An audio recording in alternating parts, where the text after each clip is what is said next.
Hey Flash fam, this is Nikachu, Merfolk Master, and today we have a very special archetype that I would love to show you today and share. We've got Blue-Black Flash in Pioneer. We're playing with Spectral Sailor, but we're playing with some new stuff like Sea-Dasher Octopus, Black Lance Paragon, Cunning Nightbonder, and Slitherwisp. If you want to see how this deck is going to perform in the Pioneer metagame, all the new goodies, don't forget to like, share, comment, and subscribe to the channel. But before we get into our deck tech, we're going to thank our sponsor, themanabase.com, your home base for everything Magic the Gathering, and Card Hoarder, your online digital service for buying and borrowing Magic cards. We're going to thank Card Hoarder for being our sponsor. And now, this deck today was also sponsored by patron Hobo DM. So, Hobo DM really fascinated with blue-black right now in Standard and proposed, you know what, Nikachu, why don't we play this deck? Well, like, he wants me to play with blue-black Flash. Let's play with blue-black Flash. All these super cool, awesome cards here. But gave me a watered-down Standard list. I would much rather play with Pioneer, so I have made the upgrades. So let's take a look at this sweet, awesome deck by Hobo DM. So we've got, of course we have something to do on turn 1. We have Spectral Sailor. And our other one drop is Fatal Push. This is an upgrade from his Standard list. Everything else is basically stock to what he wanted to do, except I've upgraded with a much better mana base that we have in Pioneer, and also including Fatal Push. So we've got, we have some quality 1-drops that we play here. Spectral Sailor, Flash, Flying, 4 mana, draw a card. This is actually a pretty powerful card in the late game. If your opponent, if you've grinded down resources and you have Spectral Sailor, you will completely grind your opponent out. Especially once you have 6 mana, that's basically like drawing 2 cards a turn, and that 2 mana is usually enough. Free enough to start, like, you know, mutating with Sea-Dasher Octopus, bouncing the things with Brazen Borrower, playing Brineborn Cutthroat, Black Lance, so at 6 mana, you're drawing 2 cards a turn. Brineborn Cutthroat, I mean, this is, like, one of my favorite merfolk that I'm waiting to get completely broken in Modern. Flash, 2/1 creature, it is the champion of the parish of this deck. As we keep playing things on our opponent's turn, this thing keeps getting bigger.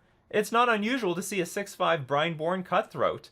We're going to see some main deck Mystical Dispute. Curious to know how well this is going to perform in the metagame. I know a long time ago, when Dimir Inverter was on top, it was like a slam dunk, really good include in the main deck. Still going to perform well against Spirits, still going to perform well against Dimir Inverter, but I do believe that there's a lot of other threats. As of today, we have to deal with, as of the making of this video, Companion I don't think is fixed in Pioneer, not for another few days. So we have to deal with the Companion cards. Also, we also have to deal with Mono White Control. Sorry, Mono White Devotion. That's a huge deck right now, and has been for months. So I'm curious to know how well cards like this are still going to perform. Remember, you don't have to pay it for 1. You can spend 3 mana and use it like a mana leak. Nothing wrong with that. Brazen Borrower. So Brazen Borrower, definitely one of the marquee cards that came out of Throne of Eldraine. We can get 2 flash triggers off this for Brineborn Cutthroat. We can Petty Theft something back to our opponent's hand and flash in a 3/1 creature. Sea-Dasher Octopus. This is the Curious Obsession that we don't need to, that won't blow us out if it, like, they kill the creature. Sea-Dasher Octopus is Curious Obsession on a creature itself. Whenever this creature deals combat damage to a player, you draw a card, or you have the option to mutate it if you really want to. We'll take that option if our opponent is tapped out and we only have 2 mana left. Just flash it onto a creature, no problem. Gadwick's here just basically to refill our hand if our hand is empty. Gadwick is a fantastic card. So, like, in the late game, if we have a bunch of mana and nothing to do with it, Gadwick's going to help us. Also, Gadwick helps us put pressure on the battlefield. To push damage on the battlefield. I mean, we don't actually have that much evasion. Like, what do we have? Brazen Borrower? I think that's it. Oh, sorry, and Spectral Sailor. So we have very little evasion. We're on the ground, but we can push through damage by playing creatures, playing counter spells, and tapping things down with Gadwick, because remember, you can draw cards off Gadwick, but whenever you cast a blue spell, tap target non-land permanent an opponent controls. Now this card is ridiculous. Alright, Black Lance Paragon, 2 mana for a 3/1 flash creature? Are you nuts? Are you kidding me? And when it enters the battlefield, target knight gains Death Touch and lifelink until end of turn. So it can be the it's just, you can target yourself, right? Target knight. So you can flash this thing in play, and basically it's a removal spell. Basically a removal spell. Do we have any other knights? Is this a knight? No. I never really looked. You're not a knight. You're a rogue. Pirate. No, so okay, so Black Lance Paragon can be a removal spell by itself. Then we've got Cunning Nightbonder, which is going to synergize very well with almost everything. Flash. Spells with flash you cast cost one less to cast and can't be countered. Can't be countered! Screw you, control decks. Also, not to mention, almost everything, like, will get reduced. Like, Black Lance Paragon will now be played for 1 mana. Brineborn Cutthroat, 1 mana. Does it reduce this? No, this is not a flash creature. This will be reduced by a mana, and C-Octopus will be reduced by mana. Also, Mystical Dispute will be reduced by a mana, right? Spell. Oh no, with flash. You don't have flash. You're just naturally... You're naturally a flash card. That's okay. So there's a lot of synergy here, and the creature has flash in itself, and makes all flash creatures as if they're cast with Cavern of Souls. And Slitherwisp. This is an interesting one. Whenever you cast another spell that has flash, you draw a card, and each opponent loses a life. Usually, when you're drawing cards off an ability like this, you're losing the life. We're winning both ways. We draw the cards, they lose the life. How can you go wrong? This is a double win. This is unbelievable. And it has flash, and it's a 3-power creature. Awesome. Just super awesome. I hope I have the mana base for this. I'm not gonna lie, I just copied what Dimir Inverter's doing. And I'm hoping that's good enough. Okay, we need double black by turn 3, so that's like around 18. 1, 2, 6, 10, 11, 12, 13, 14, 18. All right, we got it. We got it, people. Now, I don't know exactly about the sideboard because I haven't played Pioneer in a long time. So anyway, this was part of the original list, Shark Typhoon. You know what? I want to cut it, but you know what? To hell with it. Let's try out Shark Typhoon. Only because, like, this is a new card from Ikoria. Let's just see what happens. Whenever you cast a non-creature spell, create an XX blue, a shark creature token with flying, where X is that spell's converted mana cost.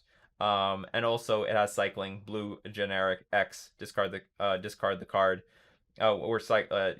Discard this card, draw a card. Whenever you cycle Shark Typhoon, create an XX blue shark creature token with flying. Awesome. And now, I don't know how useful all these things are, but we got Thoughtseize for any of those combo decks.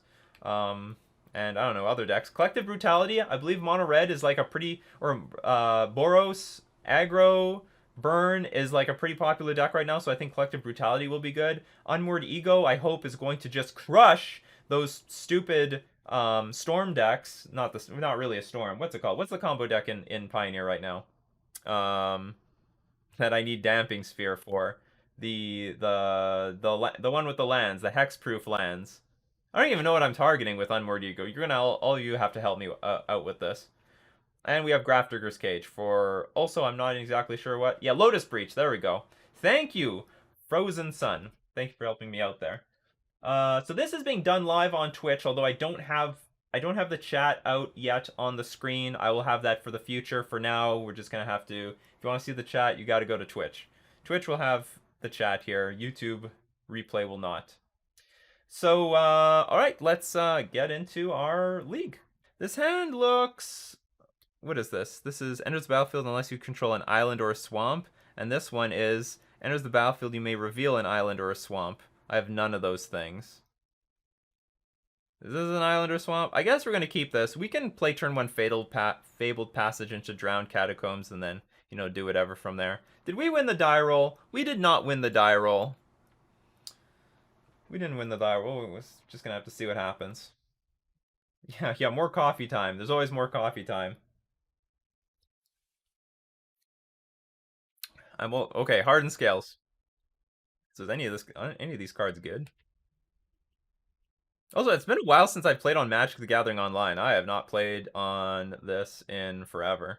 So I guess we have to start with Fabled Passage we're going to disguise ourselves as Dimir Inverter. So this is some sort of, yeah, just Hardened Scales. Well, that doesn't look good. Is there any good hate? Oh, they're only on one mana, people. They're only on 1 mana. They're screwed. Gadwick's here. Oh no, I forgot to bring. I forgot to. I don't play with Fabled Passage. Well, now what do I do? Okay, we're gonna start with Choked Emissary. We're already punting already. We got to get the punting out of the way. Okay, Choked Emissary is going to come into play. Tapped. No. And then I'm going to pass. Guru says, I thought it was Inverter. And then, yes, completely different. The Pessimist Scientist. Smoother on the new PC. Wow. Yeah, everything's much smoother. Can anyone hear the wind out there? I have RTX voice enabled. Well, our opponent missed a land drop, so, like, whatever. It's fair. It looks like they've missed another land drop. Okay, let's not screw up again. What do I want? Island. Never have enough islands. Another C dash. Are we gonna like C dash or Octopus them out? Or are we gonna Slither Wisp them out? Whenever you cast another creature that has flash. Well, we have flash, so okay, let's play our land and just pass, see what happens. Reform trick, reformed 1 trick. Stream is going great, I think. Stream just started. We're in round 1 with blue-black flash. All right, something's happening. Stone-coiled serpent. All right, that I can deal with. We can just blow that out of the water. So what do we do here? We can play Slither Wisp. If you cast another spell that has flash, draw a card. Or this is where we can play Sea Dash or Octopus. Or I'll Fatal Push this thing for sure. So what we can do is play Sea Dash or Octopus. And then, because this isn't drawing a card immediately. And then we can Fatal Push the Stone Coil Serpent. And we can still play Black Lance Paragon. And then we can start bouncing things with Brazen Borrower. Alright, here we go. This is Pioneer.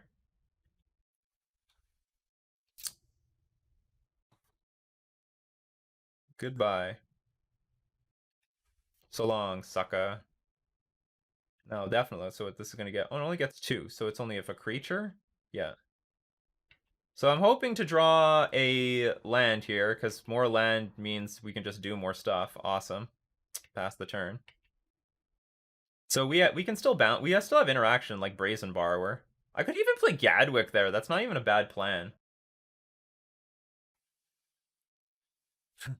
Blanche says, playing with Flash is always a ton of fun. Is this Pioneer? Yes. Okay, Flash mechanic is awesome. Yeah, we're totally at Flash speed. Definitely in my domain.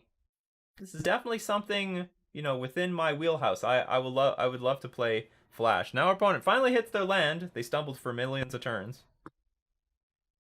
Walking Ballista for 1. Yes.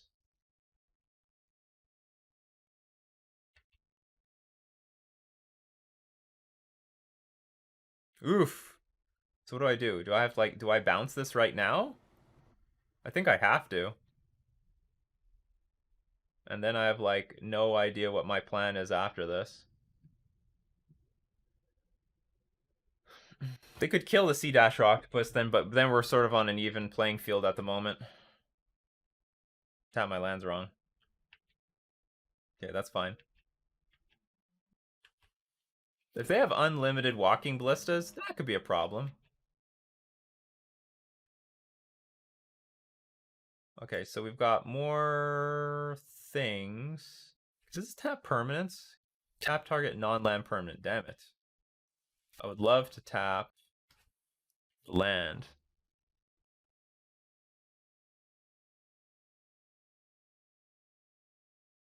Well, I could just tap out here and get a good Gadwick.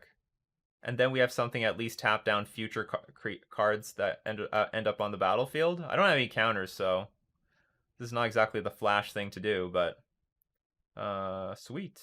So I will play Fabled Passage. Oh no, I played a land already. That's why we did this line. I'm running out of interaction though.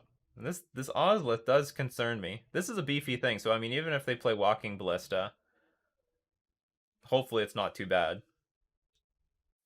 Hangerback Walker, that's not bad. That's something we can tap down. That's why we have Gadwick here. Alright, let's go. Let's do this. We have another Gadwick. Not exactly what I wanted to do. Well, I can put Sea Dash or Octopus on this. Doesn't really seem like the best use of our mana, though. Okay, so whenever you cast another spell that has flash, draw a card and each opponent loses a life. Sounds good to me. So we can use this to tap down the Hangerback Walker and then serve in for some damage. I'll play the Fabled Passage.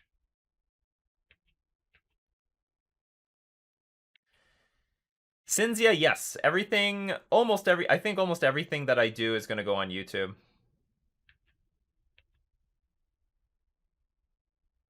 Oh, is it still copy in MTG? I can fix that. Oh, I didn't save this. I see.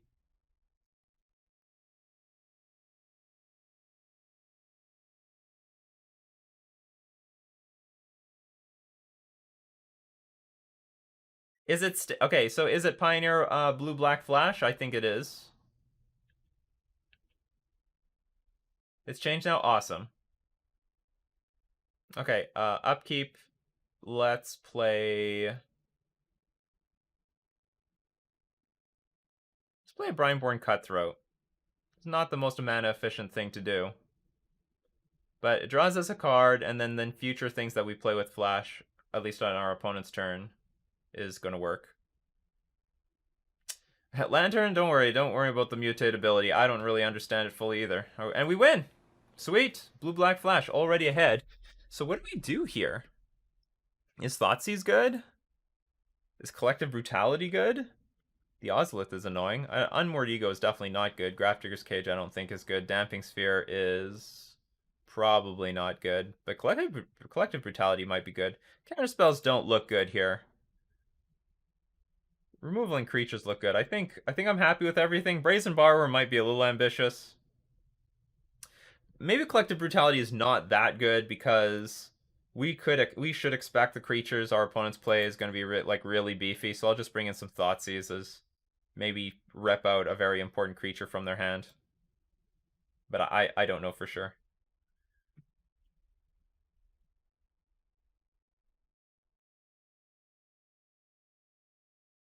Reform Trick. That's curious. Maybe the new Lord is for Wizards. I think we can keep this. I don't see anything wrong with it. For the record, I don't think this should be a good matchup. I mean, like, Hardened Scales into anything is pretty brutal. And I don't have, like, a good interaction for it. Watery Grave or not Watery Grave? That is the question. Let's just be mana efficient. Shock ourselves. Do you know what? If I could take it back, I'd put the Fetid Pools in play because that has to come to play tapped, and that's going to screw our curve up later. Sure. Okay, I don't regret now.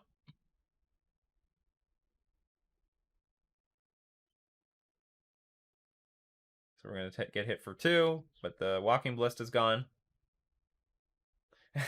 Darjupa asks, is Blue-Black Flash a good deck in Pioneer? Well, we're going to find out. We're going to find out. This is going to be a learning experience for all of us. I can at least play Brineborn Cutthroat here, so I will do it. But, like, yeah, this Fetid Pools is going to be backbreaking. Come on, no more Walking Ballistas. I mean, that's basically our worst nightmare. This is nice to be able to just Fatal Push it. Like, if I were playing Simic or Mono Blue Merfolk, I'd be cowering in fear to this. And I'd be basically dead to this Walking Ballista that's already on turn 2 with Hardened Scales. Just sniping off all my little things.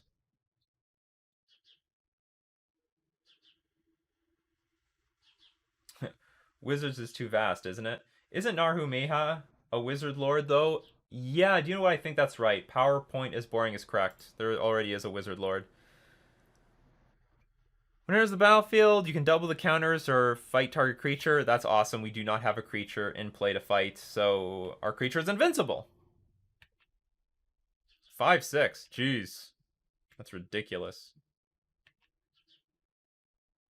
Alright. Brineborn Cutthroat. We got the Drowned Catacombs. That's nice. We can't attack into this, so we're just going to pass. Lant, you can hear the pretty birds? What is going on here? Why doesn't my RTX voice work?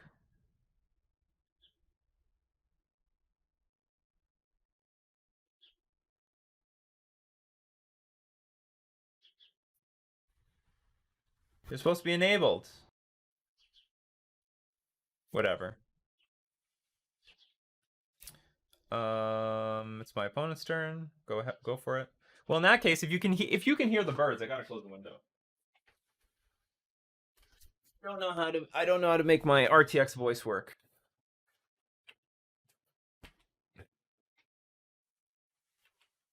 Okay, we're gonna take 5. Actually, we're down by... Our life total has been taking a beating already. The Ozlith, fine.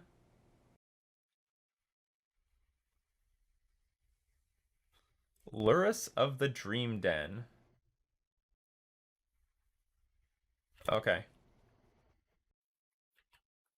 We'll play Sea Dash or Octopus.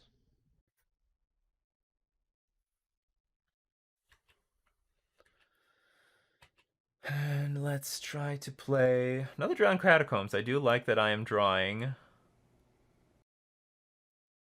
lands. So we can, okay, we can mutate on top of the brine, or we can put the Sea Dash or Octopus, mutate it underneath the Brineborn Cutthroat, but then we would lose the ability. Or we could put... Now, how does it work? Like, it doesn't matter where we put this, right? They gain both abilities. They should still have both abilities, right? I've not played with a single mutate creature ever.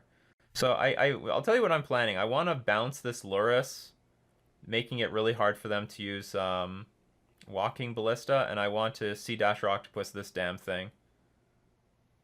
I think. Then we're going to draw 2 cards, and hopefully we are in a good position to, like, destroy our opponent.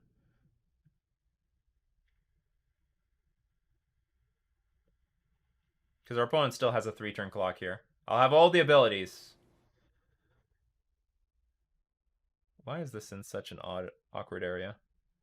Cast with Mutate. Target this. Pay the cost. I'll put it under? No, hold on. Or do I put it over? Because it's already it's a base 2/2 creature. Which power and toughness do I get? Do I get the one on the bottom, or do I get the one on 2? So, like, where do I get the 2 power?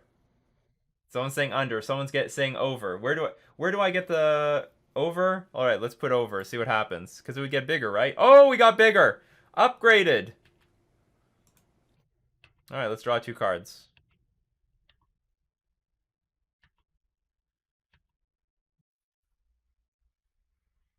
These cards are good, actually. I appreciate these cards. Under, over, top, bottom. Oh, no. Okay, so our opponent found a 5th land, so they can play Lurus into Walking Ballista. But they can't kill this Sea Dash or Octopus. They can kill this one, but they can't kill this one. This one's big. This is a big Sea Dash or Octopus.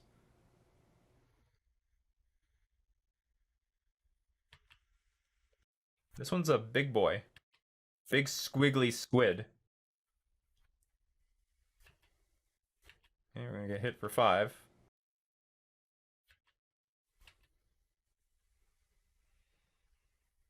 So at the moment, we've got... Well, actually, we can fatal put... Well, we can fatal push this, but that's super dangerous because then all the counters go over here. Over and under only matters for power and toughness, so put the bigger creature on top. All right, that's important to know.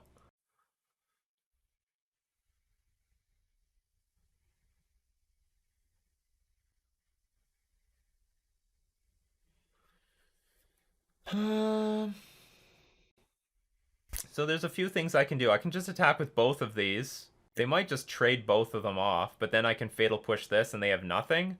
Okay, let's see what happens. Let's just attack.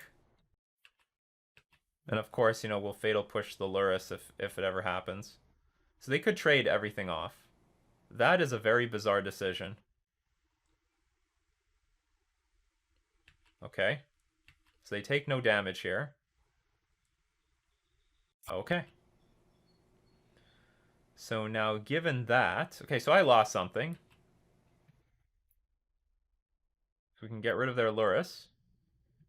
Revolt! Got him! Playing the island doesn't matter, so I might as well play the Slither Wisp.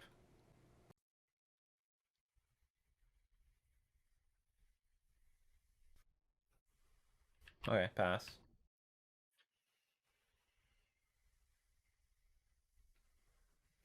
We can still die out of nowhere here. Like, they could play something with... I don't know if they have anything with haste, but, like...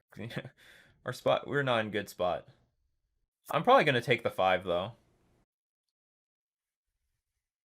Too bad we couldn't gain life off of this somehow. Okay, so I'll go to 1. Because if I bounce this, it's just gonna come down and eat our Sea Dasher Octopus.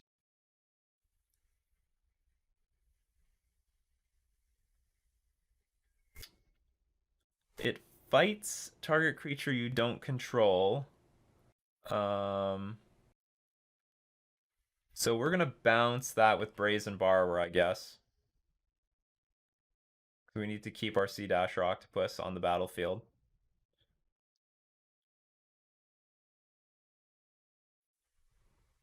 That's so weird. Whenever Sea Dasher Octopus, whenever you cast a spell, we get the +1/+1 counter. So it got counters, but they can't use the counters very well.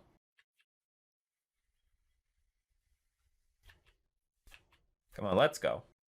We have cards to draw. Is that going to make things cheaper? We can put like a million of these Brazen Borrowers in play.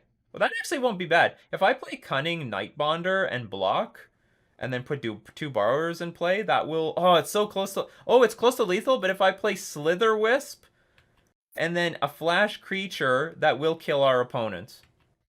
Flash Creature? Oh, we got the Flash Creature. So I can play Cunning Nightbonder into 2 Brazen Borrowers and attack for 6 in the air if they try to do that Hydra crap again. Does it have Trample? Oh, it has Trample. But we got another Brazen Borrower. Okay, let's see what happens. Abinav also on there with the Trample. I have to deal with Voracious Hydra now. Spells you cast with Flash. Petty Theft is not Flash. Alright, so there. How's this gonna work? This thing can come back.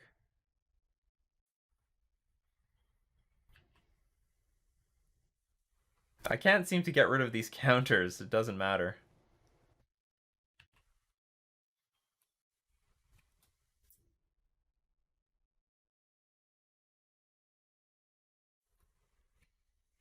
See, the Dasher Octopus just getting bigger.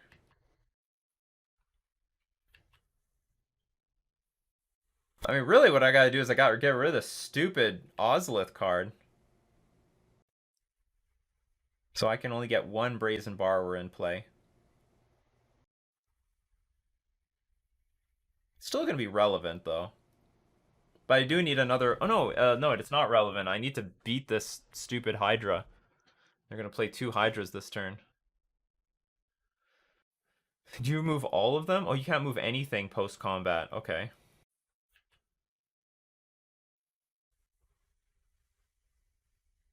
Ballista on...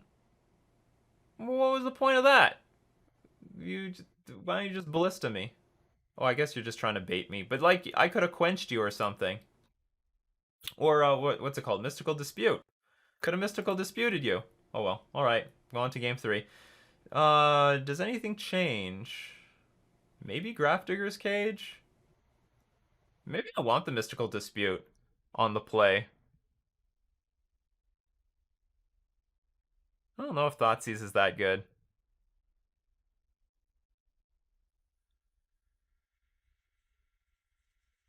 Maybe Collective Brutality is not too bad. I mean, I know the creatures still get big, but if they don't get big, okay, we can get, like, we can hit instant sorceries? Maybe it's not enough. I don't know. I have a feeling Mystical Dispute... I'm underrating Mystical Dispute. Let's play with Mystical Dispute.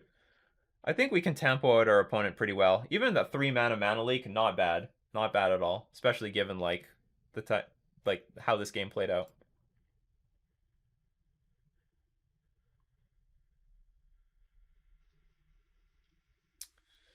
This hand seems like a bit underwhelming, but sure, we'll keep it. Because these are really puny. Our opponent has Lurrus. They mulligan to 6, so that's good. My brother would be happy. My brother would be happy.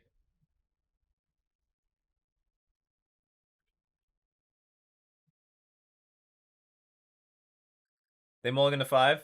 My brother would get more excited.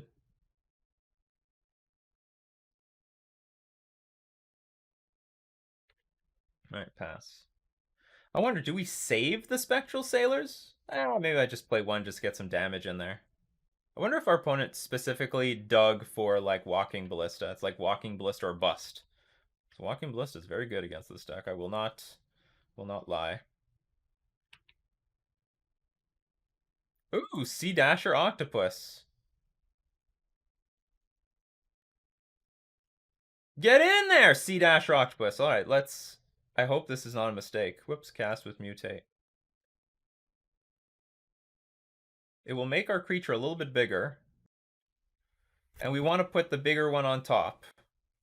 Over. So we've got a 2/2 flying Sea Dasher Octopus drawing a card every turn. Beautiful. Mac Fizzle says, over! Sup, Monster CC? So this won't be too bad. We can go turn 3 Watery Grave into the Fable Passage. Don't play Walking Ballista. Just don't do it. Please don't do it. Damn it. So this is just going to be an equal trade in the end, but I guess in the grand scheme of things, it won't be too bad because we still got the Slitherwisp, which is going to help grind us some really good card advantage in this match. Because all we have to do is cast cards, and we're good to go. Like when we play Black Lance Paragon and Spectral Sailor, they're like basically we're cycling cards. So please tap out. Do anything. Do anything. Don't leave any mana up. Don't leave any mana to spare. Winding Constrictor. Damn it, you're leaving mana to spare. It makes me nervous. Oops, undo. Because they could have... Well, they can't use Fatal Push, I guess. Does this help me? I can empty my hand with Cunning Nightbonder.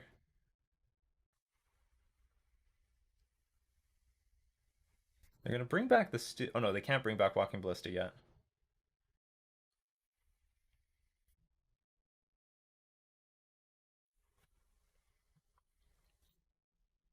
So, thin our deck. Can I gain anything right now? There are 58 shaman creatures and no lords. If the new lord is a shaman, we could use that in Simic. It's possible, yeah. You're not wrong, Reformed One Trick. So I don't know, like, if we're supposed to pass the turn and wait, because our opponent's shields are totally down here. I guess we can pass the turn and wait. This feels like something that's supposed to have flying. Does it not have, like, sort of wings? Of all the wisps, you're the one that doesn't fly. That's ridiculous. The Ozolith. Sure.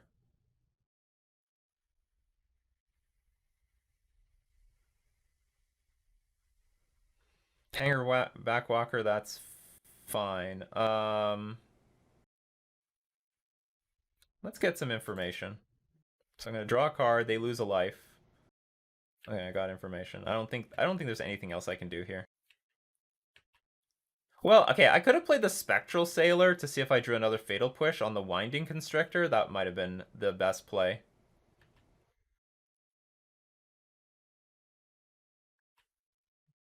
Oh, we're going off, people. Like, we're just going off. I mean, this is awesome. This is ridiculous. Oh man, we've already ran out of gas. This is stupid. Okay, we got the Fatal Push. So we can Fatal Push the Winding Constrictor. Maybe bounce one of these stupid things. Or even bounce the Hanger Backwalker, serve with the team.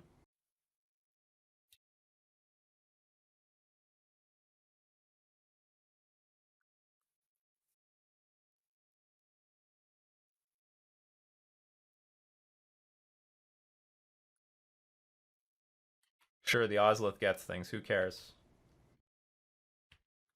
And we can still cast the Brazen Borrower.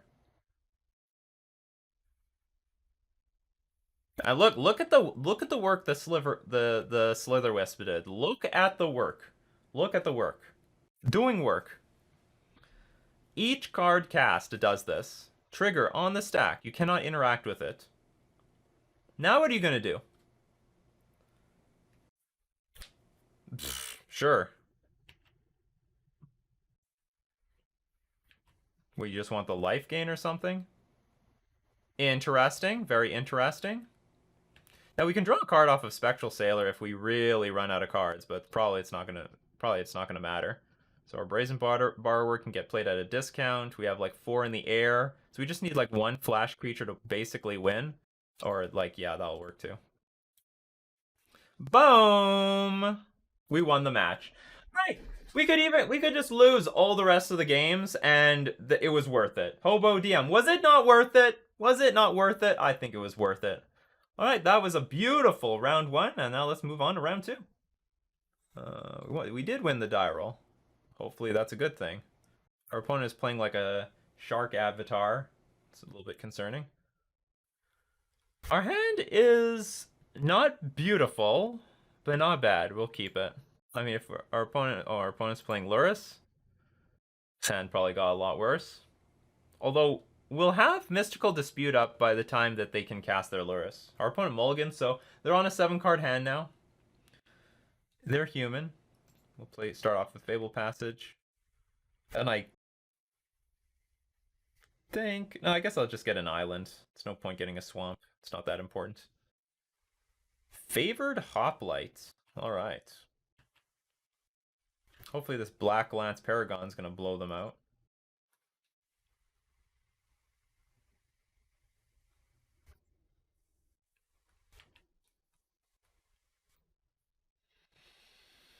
I will attempt to block. I don't know if it's gonna work.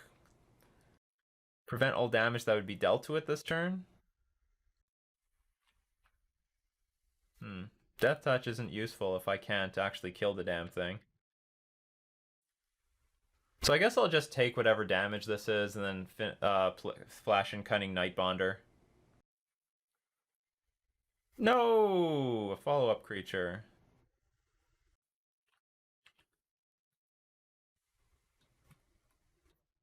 Oops, cancel. Wait for end of turn.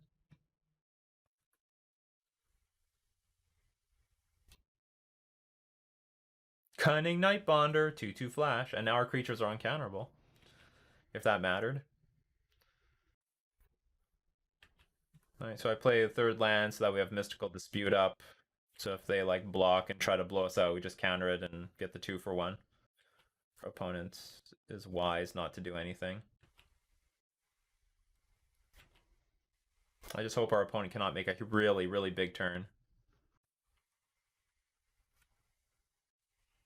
I loosely know what this deck can do, but I don't really remember. Giant creature has +1/+1 and has Vigilance. Exile 2 other cards from your graveyard. Okay, that's fine. Prevent all damage that would be dealt to it this turn.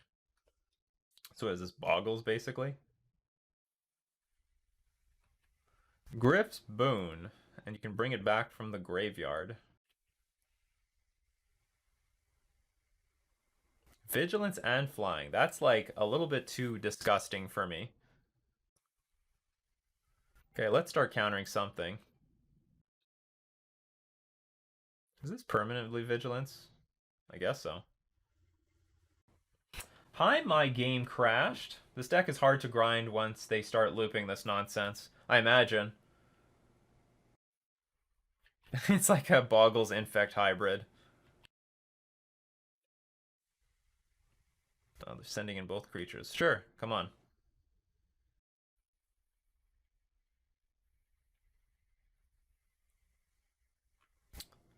So I do have some options. Is it target knight? You're not a knight. So I can attack. Oh no, it doesn't matter. It's got these counters on it, and this thing's perpetually defending it.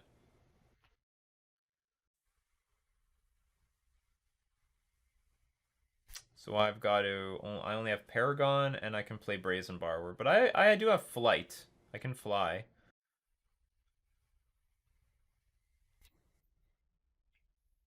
I'll just pass. I still have the option to play Brazen Borrower on something, or sorry, Petty Theft on something.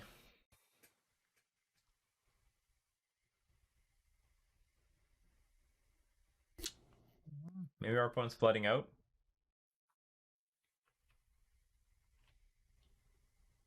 Zero Armor also sucks, so I can't counter that.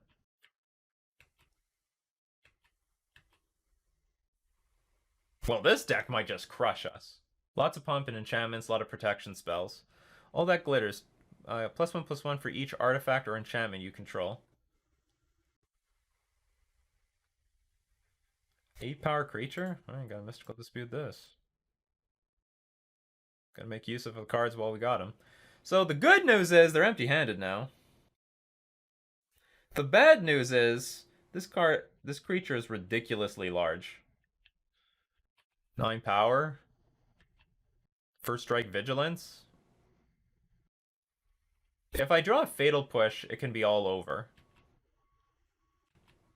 Because we can petty theft this. If they try to protect, we fatal push and it's dead. Come on, fatal push. I got 4U in the deck for a reason. You are not what I was looking for.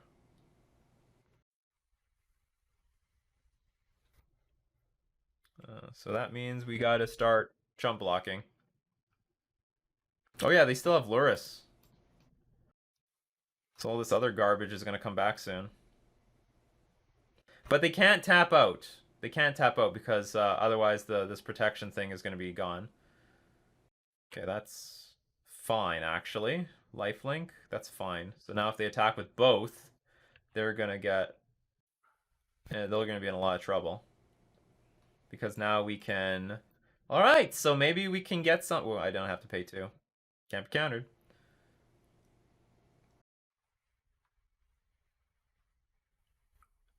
Yes, this thing's gonna get Death Touch. You don't have anything anything else special, right?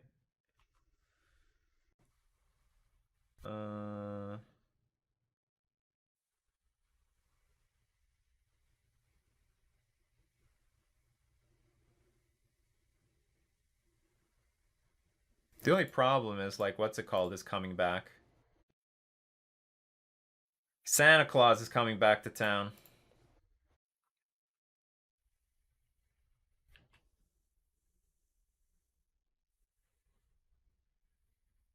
I guess this didn't really matter.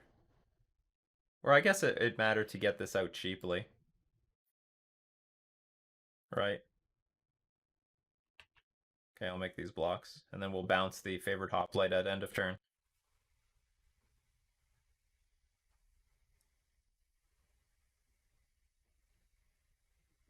And we'll keep the Cunning Nightbonder. We mean might keep everything if they decide to give this protection. Okay, they waited for that first. That thing's dead. Alright, let's see if we can make a comeback out of this. It's not likely, but it's possible. We need a good draws here. That was not a good start. Gadwick would have been a great draw there. That would have been a good draw. Abhinav says, block each one with a Paragon. I think the Paragon's worth more to us than the random 2/2 creature. Okay, so now Luris is about to get into the game. Luris has entered the chat. Yeah, but we don't have any good counters. This stupid thing is back.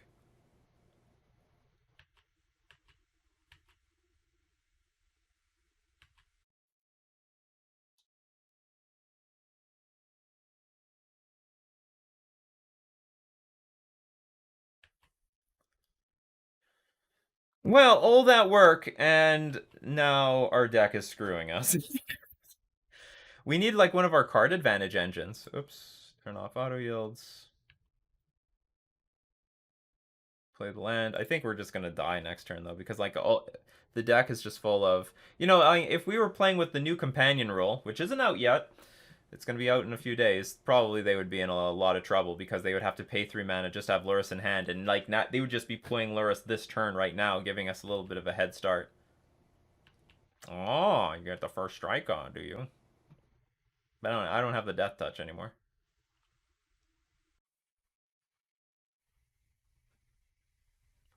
Probably I can lose, right? They just play like all that glitters into all that glitters. I mean, I guess they won't tap out because they don't want to risk losing. I mean, first strike and lifelink is good enough.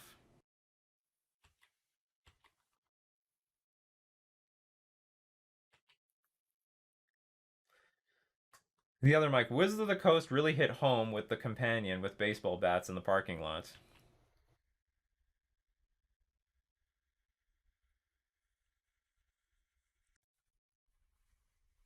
Ah, that was good a lot earlier. Okay, we're just dead. But that being said, I think we got a lot of resources to work with. I don't think Thoughtseize is going to be good, but I think Collective Brutality will be. Is Graph Digger's Cage going to be okay? Maybe. Can't use Luris. Not very well, anyway. If we're on the play, we could just Thoughtseize like their one permanent. If they only have one. Yeah, let's think like um a Thoughtseize deck. I'm gonna assume take out Spectral Sailor because you don't actually interact with the board. Gadwick probably is okay. I don't really think Mystical Dispute is good. I'm not sure. Maybe I'm wrong. Cage turns off infinite protection. All right, let's make room for Cage. We'll take out one C-Dash or Octopus, one something. Okay, at least one Cage. I really don't want one more than one Cage. I'm going to bring in just one, because, I mean, this deck isn't completely dependent on Cage. Like, it's more about, like, just the creatures, and I need to tempo them out. Maybe we could have two. Like, if this deck does well, I mean, we're just drawing through tons of cards anyway. As good as this deck looks, it pains me to see no Trickster. In some ways, me as well. Swamp or an Island, we have a Thoughtseize. This hand looks good. Keep. Hopefully we Thoughtseize their one creature and then force them to like curve out into Luris. They mulling it to 5, looking for that creature. It's like Boggles.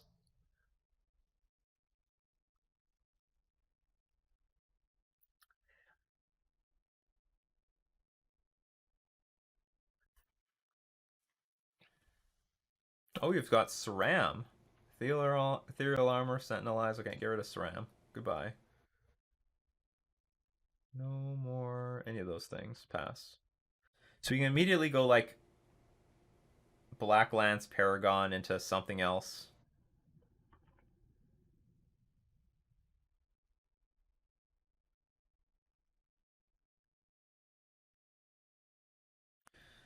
And pass. We might even go like Black Lance Paragon into like C-Dash or Octopus.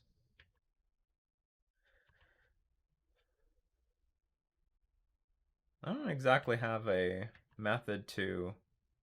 Oh, fine. Oh, yeah. This is actually pretty good because that means we've got something for Fatal Push when they play Luris. I think I'm just going to... Like, they shouldn't have any way to, like, interact with our creature, right? I think I'm just going to mutate here. I don't have anything else to do with my mana. Oh, hold on.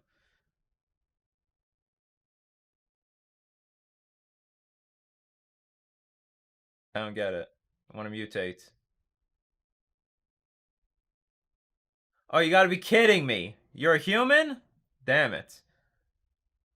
Okay, we'll screw that entire plan.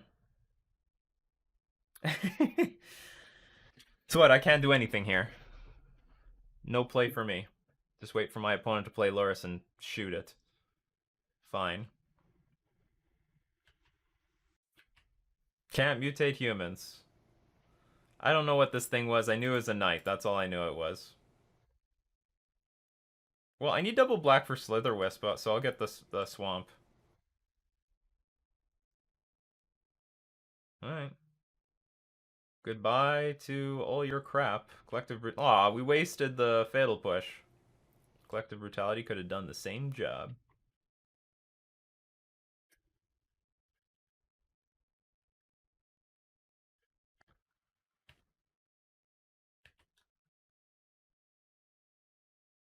Alright, let's get the beatdown going.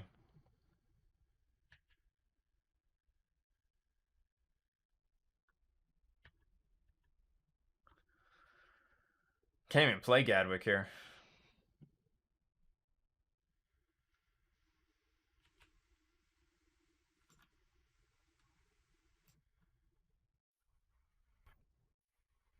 I'm gonna cast our Octopus.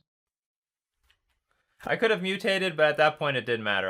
I'm better off just playing the actual creature. Lord Magicus, you gotta do the countdown just like Nikachu's brother. So do I have a draw dependent plan? I guess okay, I'll bring in 2 Grafdigger's Cages on the draw. Take out one of the Brazen Borrowers. No, Brazen Borrower's still interaction. Maybe Thoughtseize is just worse on the draw. And again, Grafdigger's Cage only interacts with Lurrus.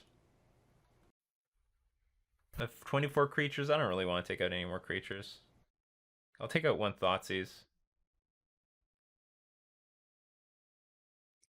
Where's the brother today? Well, he's not here every single day. You know, he usually only comes over like once a week for the videos, and then whatever that video is, it's spread across an entire week. But now that I'm streaming and there's like any particular, like if I gotta stream, I gotta stream. I just gotta go. I just gotta do it. We can keep this. Good interaction. Hopefully obliterating interaction. I'm gonna obliterate. I'm gonna get you. I'm gonna get you, Lurrus. Or get that value.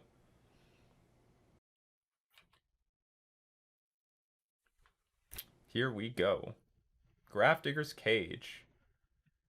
Do I play you immediately? Probably not. It's probably not necessary. Oops! Okay, we'll play you next turn. I thought this was the other one. You gotta make these mistakes sometimes. And by sometimes, I mean every single time you play with new cards, you have to make these mistakes. These arts are the damn same. Sacred Cat! With Embalm. Interesting. Alright, that's another reason to have Grafdigger's Cage, I guess. Alright, let's Thoughtseize you. What do you got? Whoops. Undo. Oh no, hold on, cancel. That's a bad use of our mana. Thoughtseize. You got a good one? Show us your good creature. Cartouche. Okay, create a 1/1 white creature token. Dead weight. Ethereal armor. I think we're going to get rid of Cartouche, because I can Fatal Push almost anything else. But this comes with a creature, which they can continually put like more stuff on. So I don't like the Cartouche. And then now what to do with everything else.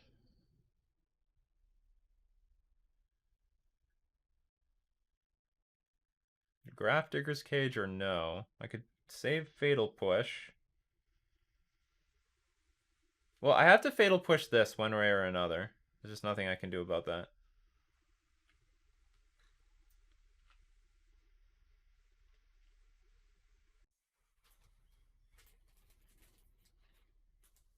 Or do I have to Grafdigger's Cage? There's Ethereal Armor. Okay, let's wait. Okay, I'm gonna commit to this now and see where they commit Ethereal Armor. That's gonna be my plan. Because if the Ethereal Armor, say, goes on this, then I can kill this with, like, Fatal Push. Or I can kill this with Fatal Push. But what I'm just saying, like, let's wait and see where they commit anything here. And hopefully Lurrus is not, like, a pain in the ass.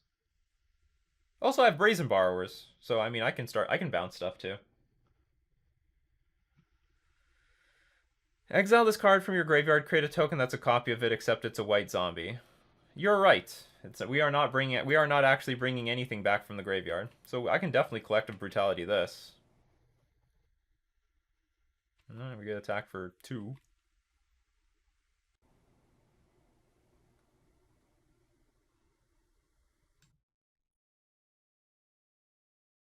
They didn't play their Mana Confluence. They still have this Ethereal Armor and a Dead Weight.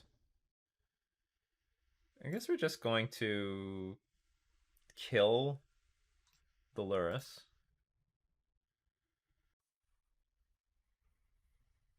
Yeah, that's all I have to do.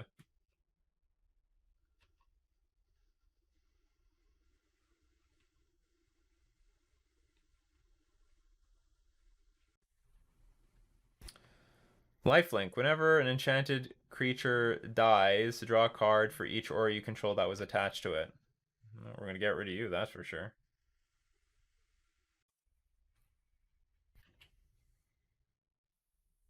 Holy moly! That's pretty big.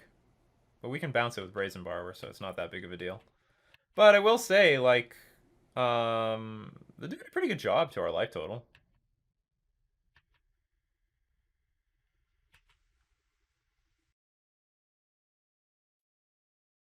And they still have this dead weight. So they don't have mana confluence anymore. They don't have this. So they just have a dead weight in hand. So that's good. If we draw a card, like if we draw, I think we'll be okay even if we don't draw a land. But if we draw a land, we can like play Brineborn Cutthroat into Brazen Borrower, which I think is going to be gas.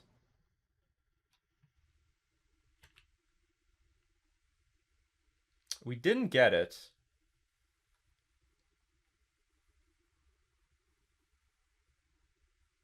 Or should I get hoofed at least one more time? Because I have to deal with this first no matter what.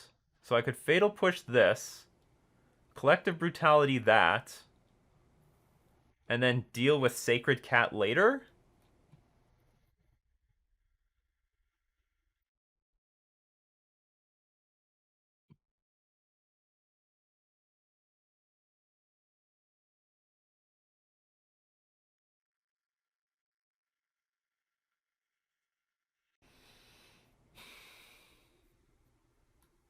Whenever an enchanted creature dies. Well, you're not enchanted, neither is this. Oh, that is a bit smarty pants of you, aren't you? Sure. Protection from black. Fine. Just fine. Pass. And then I have the option to play Brineborn Cutthroat or the Brazen Borrower on Sacred Cat. They got a lot of creatures. Like, this is tough. Like, and I still haven't come back from this. Like, I have no, I don't know how to come back exactly from this yet.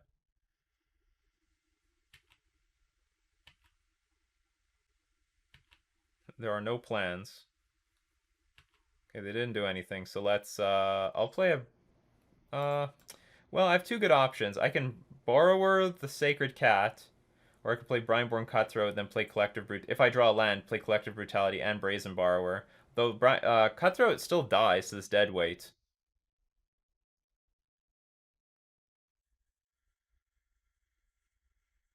Let's just play something.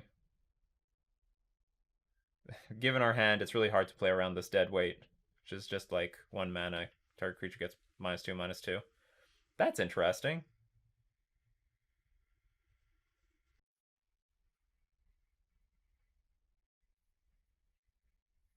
Hmm.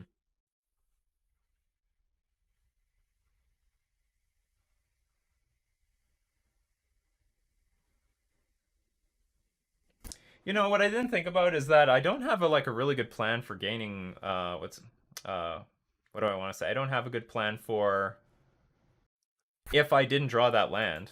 So maybe borrowing this was better because then I can just Collective Brutality that and then pass the turn.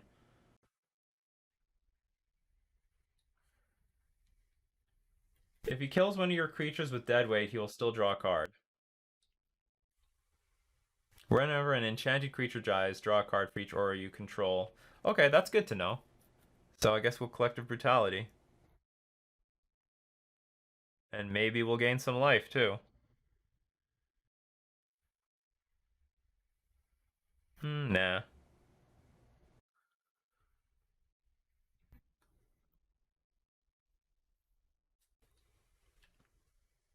Alright, let's try to... let's attack.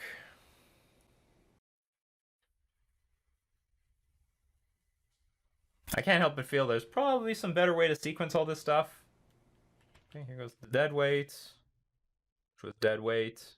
Our opponent now has 2 unknown cards in their hand, but attacking for 2 now because there's 1 less enchantment on the battlefield.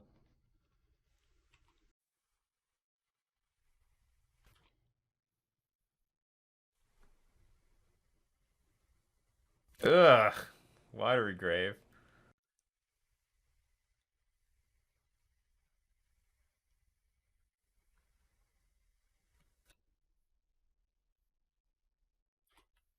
Just put this into play tapped. So my plan is if they attack, I'm going to take the damage. I'm going to play a Sea Dash or Octopus so that we can just start drawing cards, and then I'm going to start Brazen Borrowing the stupid Sacred Cat.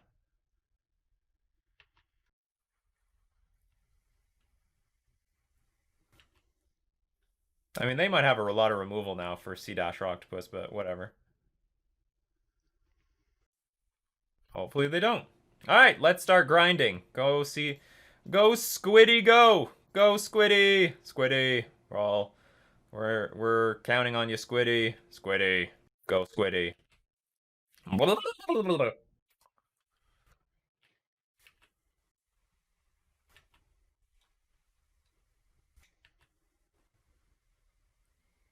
Brianborn Cutthroat, not bad, not bad.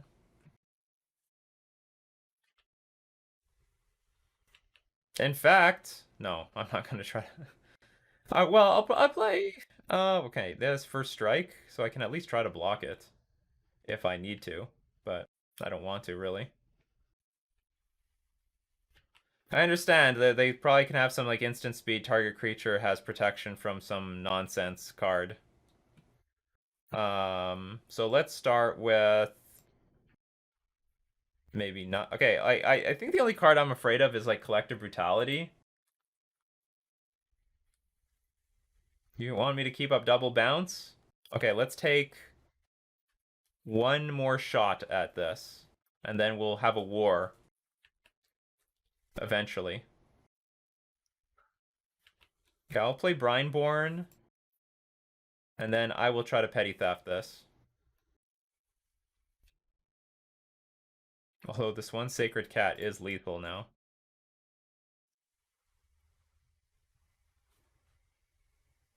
Yes, I understand God's Willing is a card.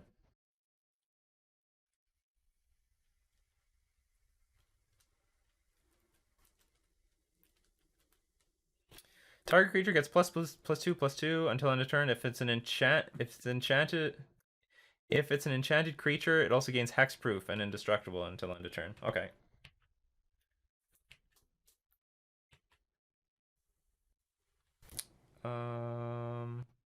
So I will just attack with the Sea Dash or Octopus to give us at least a blocker in the event that I need it.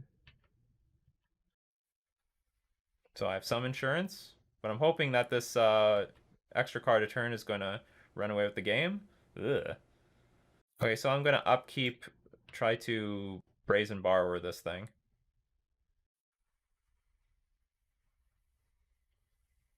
I can play this thing, right? No, I meant my end step. Sure. Oh, maybe block first. That's a good idea, just in case they try to give it pro something. But they draw an extra card. They draw an extra card.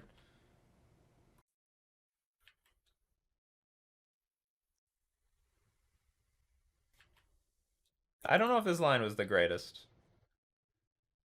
Because if they're going to pump it up, they're going to pump it up anyway.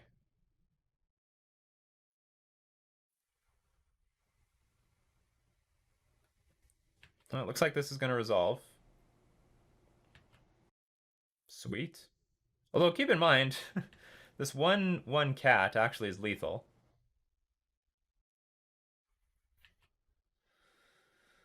One life-linking cat.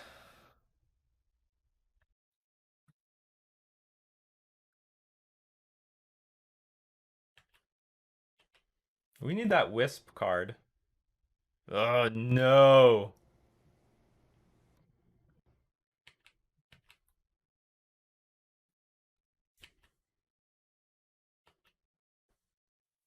All right, we got the Wisp card is here. Not that it's very useful. All right, so we're just trying to dodge a pro something card. See how many cards we can draw here. Slither, we got Slither Wisp and Sea Dasher Octopus on the battlefield here, people. And Brineborn Cutthroat is like some disgustingly large power and toughness. Oh, cycle. Let's cycle that immediately. Nice, nice. Grind, grind, grind. Let's go. Let's do this. Well, I have an extra blocker now, right?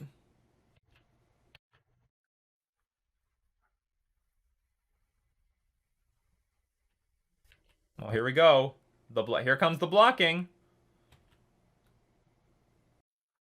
This thing's good. All right, so pass the turn.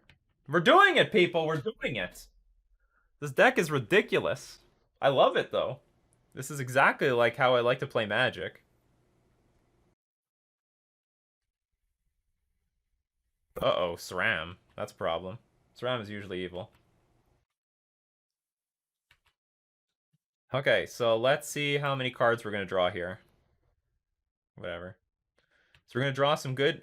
Oh, we just won the match. They're like, screw it! This is unbeatable. They have another SRAM in hand. Well, why did you sandbag your SRAMs? That's ridiculous. Just play your SRAMs. That was a mistake. Play your SRAMs. Nothing wrong with that.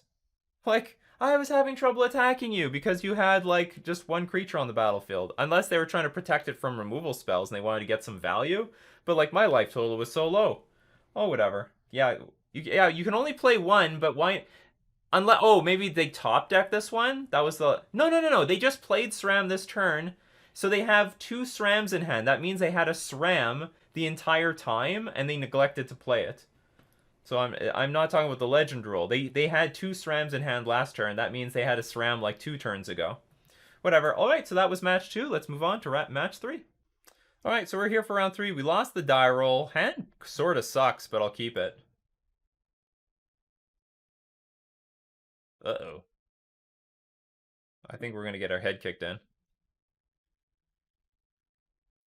I need, like, Fatal Push right then and there. Here we go. We're up against Mistaken. Let's fucking go! Round 3! Although I have to say, I thought I was going to get kicked. I thought my head was going to get kicked in the last round. Kiora? Well, that's not good news. I don't like anything that's going on here. Oh boy. Oh boy, oh boy, oh boy. Is it when I enter battlefield? Okay. Maybe there's a chance. I need to, like, I don't know, maybe if they play a big thing, I will, like, Brazen Bar or the Kiora.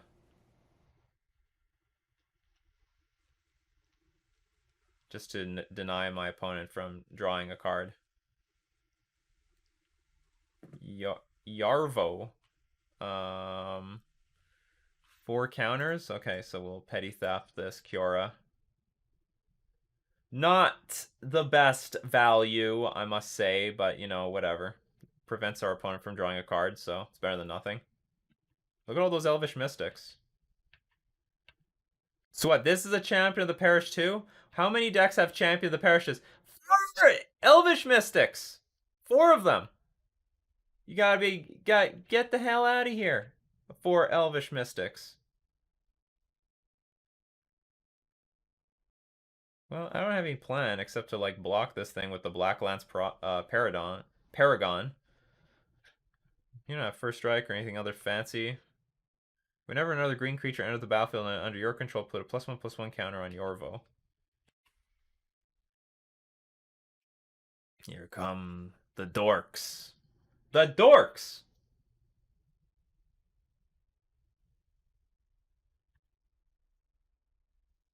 Death Touch and Lifelink. Why does it have to have Lifelink as well? That is ridiculous. Alright, that is great. That was awesome.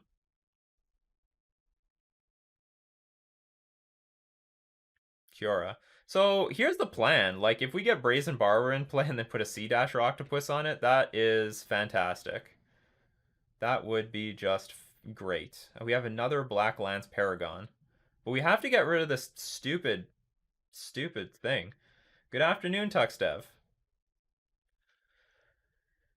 So, what's on my mind here? Well, we could play the Gadwick just to draw a card and then perpetually tap down whatever the hell is attacking us. That's a plan. I like it. Currently, nothing is putting us in danger. Cunning Nightbonder. So we'll just tempo them out with this stuff. Hopefully they don't draw too many cards off Kiora, but we can deal with it. We can deal with that. That's something we can deal with. Come on, bring it! Bring it! Who's gonna win a war? 4 Elvish Mystics or 1 Gadwick? You got 4 power! That's not how it works in Magic Land, though.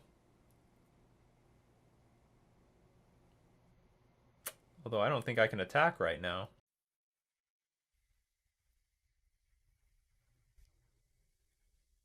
The Mutate has Flash, right? So I can play Cunning Nightbonder, Brazen Borrower, and then the Mutate. If I understand correctly. So we'll just pass. And that would be awesome. So our opponent has nothing to do yet. Questing Beast. Yeah, sure, whatever. I don't care. Draw a card. That's the worst part of it. Alright, go get him, Cunning Nightbonder.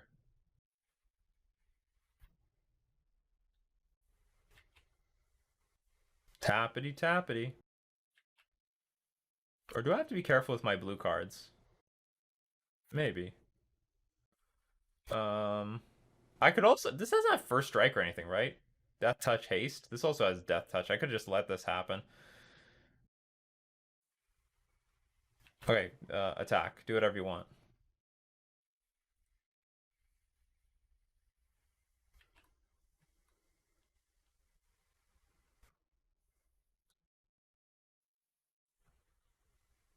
I think I tapped my mana wrong. I should have got a swamp and then played this cunning thing. Da da da da da da da da da da da da da da. Okay, I can whoops, cancel, cast with mutate. And here I want it doesn't matter. So I want Brazen Borrower to be on top because I want the 3/1 under. I have a flash flying thing that does all sorts of good stuff and draws cards. Beautiful. Spectral Sailor to tap Questing Beast, that's good. So I'm going to send these things for Kiora, and I'll send this one for our opponent so that we can draw cards. Has to be damage to a player. And I think I'm just going to Black Lance Paragon this Questing Beast. That's fine, because it's a 3-power creature. You want to block? You want to go? You want to go? Oh, you want to do that? That's fine.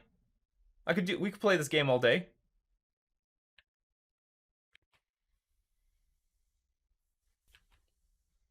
That looks so pretty. That's great. 1, 2... Okay, whatever. Just give myself the option to cycle this thing. I think this game is in the bag, more or less.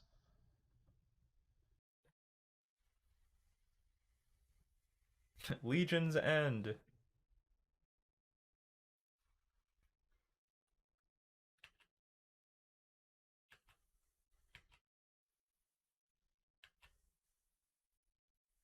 You want to go?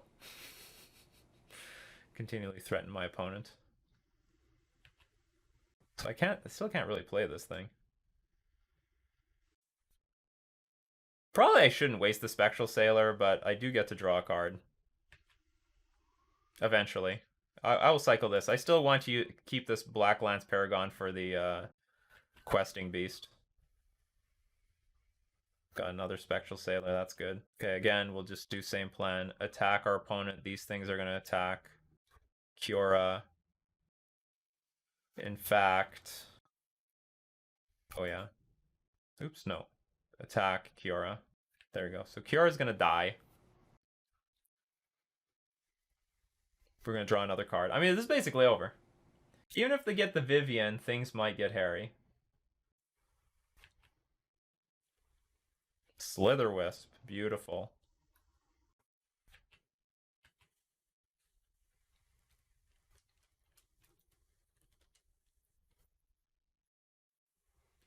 Another Kiora. Not a big deal, to be honest. Ronus. Also not really a big deal. Okay, sure.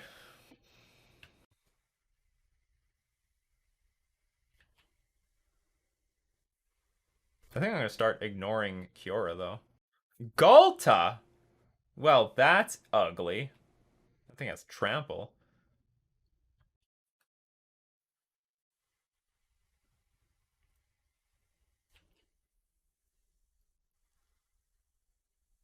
Land or else. So I have to keep a blue card in my hand just for this stupid Galta. Or I'm like supremely dead.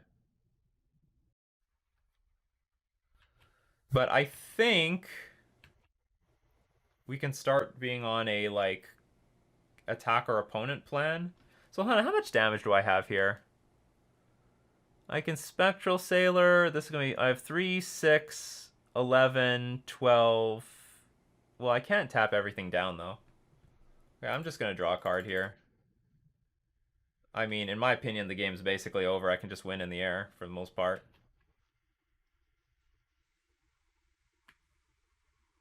Okay, there is one problem with Ronus. It can give another creature +2/+0 and trample. Whatever, I have like... Does anyone have reach? This looks like it should have reach, but it does not. Continue to attack the opponent.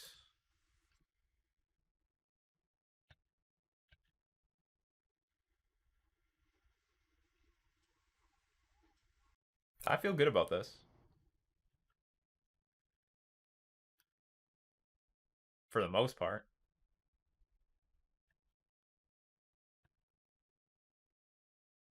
So we can tap down... Well, I don't even need to tap down Questing Beast. Oh no, I do need to tap down Questing Beast.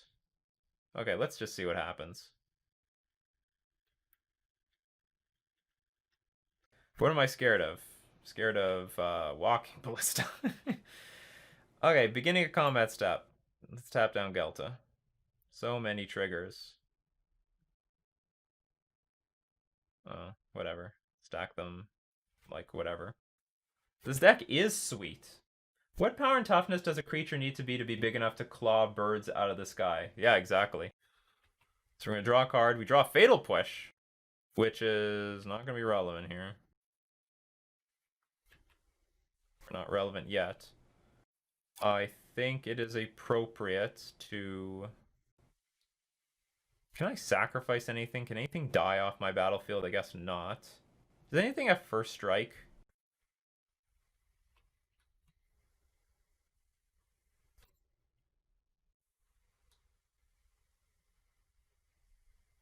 Whatever, I'll just do this.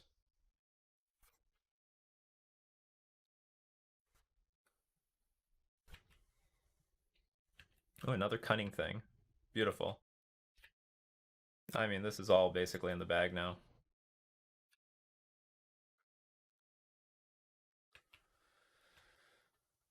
And then, like, whatever they pump up now with any of... Like, if they want to go all in on Elvish Mystics, we just Fatal Push whatever the hell they do. Look at this board! I thought I was dead. We faced turn 1 Elvish Mystic. Some people said Elvish Mystic should be banned. Banned? How do you ban this card? What are they even doing now? You're at 7 life. I mean, you're stone dead. You don't have a damn chance. They even kept the... Well, they just wanted to see another card. Okay, beginning. Let's begin sideboarding. Does this do anything? Probably not. Collective Brutality do something. Kills the mana dorks, but on the draw, I don't think that's going to be worth it. Does Thoughtseize do anything? Probably. Thoughtseize... I don't know if Thoughtseize is better than Mystical Dispute. Seems like a good replacement on the draw, though. Hit. Try to grab whatever the hell they're hitting. I don't think Collective Brutality is going to be that good.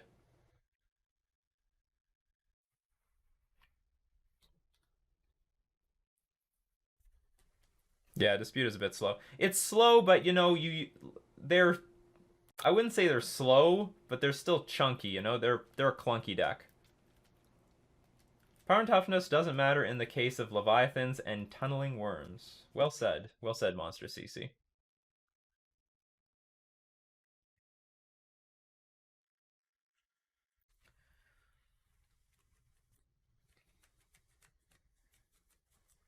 We're doing great here.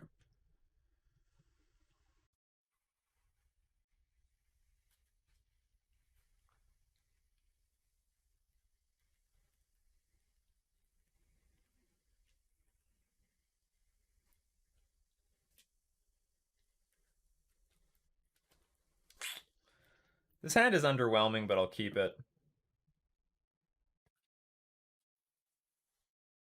They say Thoughtseize is really good, so let's see how good Thoughtseize is.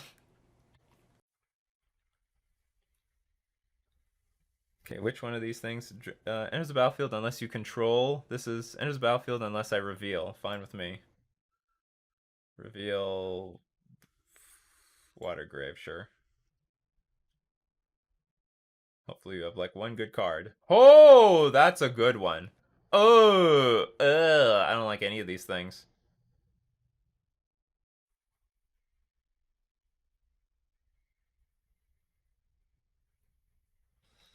Well, we're gonna hit something. If I take Cure, I think Cure is a pretty big deal. That's like card advantage, but Walking Ballista is also a big deal. And I wouldn't say Shaper Sanctuary is the hugest deal, but like that's nasty too. All right, we'll take Walking Ballista. That's the only actual threat. But I don't know, am I wrong? Like maybe Kiora was more dangerous. Because they could go turn two, like Ballista into Shaper Sanctuary, and that's nasty. Okay, so they play this and this. So they have a Nykthos. They have a Nykthos and a random card in hand.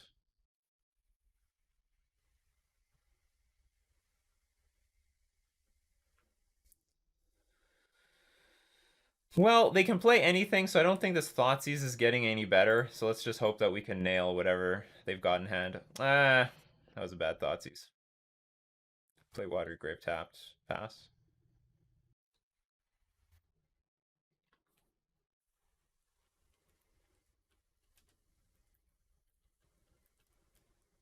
Alright, hopefully they got nothing.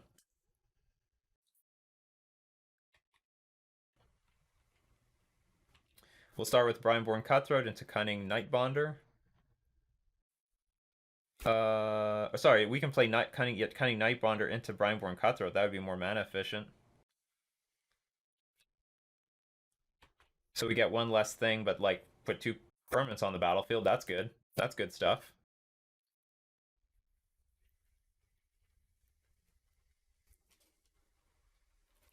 Well, they found something. This is where things can just spiral out of control. Oh, they didn't find anything. All right, that is fine with me.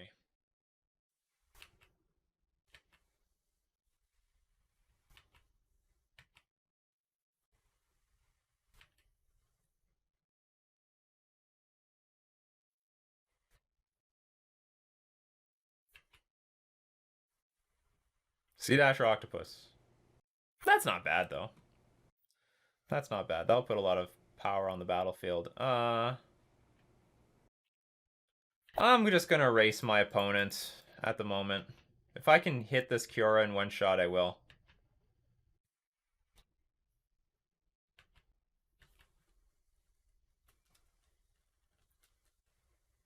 Because we can put a lot of power on the battlefield really soon. This Brineborn Cutthroat's about to be like a really big creature.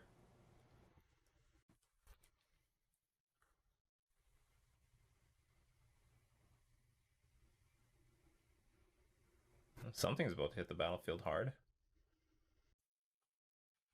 Let's cut her for 4. Okay. Draw a card. Has haste and pro blue. You want to race? You want to race me? Let's race. So play Brineborn. Oops. Okay. Then play Cunning Nightbonder. Get the triggers. How close are we here? We've got 6, 9, 11 damage. Close but no donut yet. We need card advantage. That's what we need. Well, there's the card advantage. So my opponent's attacking for 5 next turn. Right. Well, like, we can't block. Just again gonna attack my opponent. Yeah, we just attack for everything. And hope they can't, like, kill us.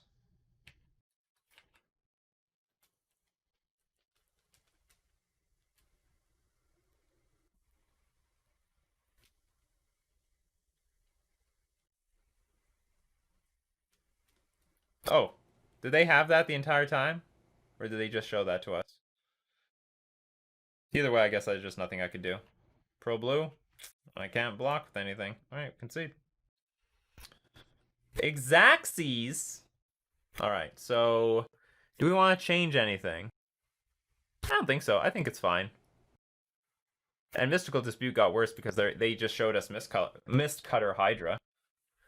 Do we have any pure black creatures? The Black Lance Paragon would have been good there. Yeah, Lord Magicus, it was probably off the top that they found that Haship Oasis. But there was like a lot of good top decks. You know, we weren't in great shape. They could have top decked Walking Ballista. They could have top decked that Haship Oasis. They could have top decked another Mistcutter Hydra. They had outs. I do want to go first. This hand is clunky as hell, but we're going to keep it. We can go like turn 1 Fatal Push some random garbage. I don't know what Lookout's Dispersal is.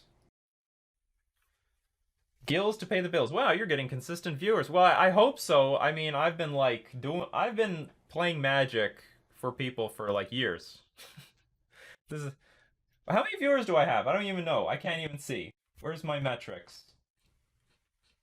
I don't even know how many people are watching me right now. I got all the wrong tabs open. I have 63. Beautiful. We're gonna crush the affiliate thing.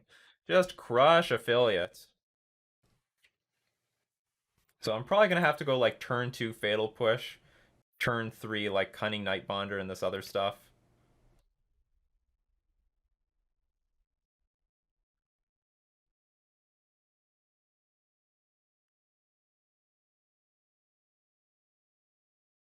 I hope this is a good use of this.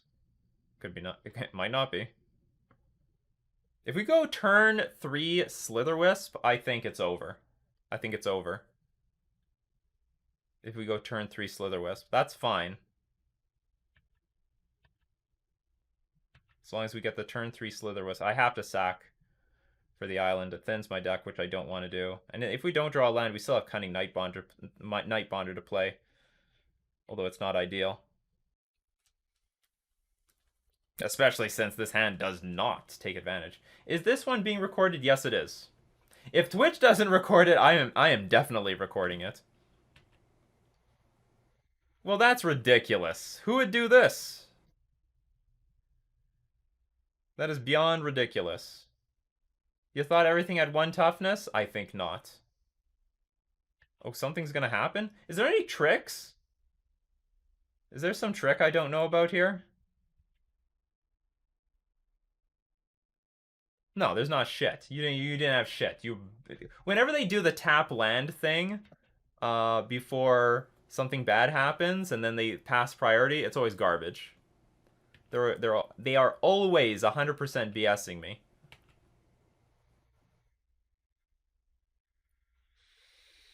Well, this sucks. I think I'm going to attack them and just Brazen Borrower the Kiora. No, I'll tell you what. I'm just gonna let my opponent do something, and then.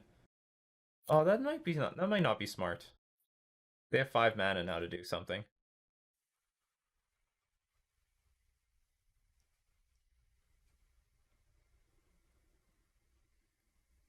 Blist on 2. Well, that's not good.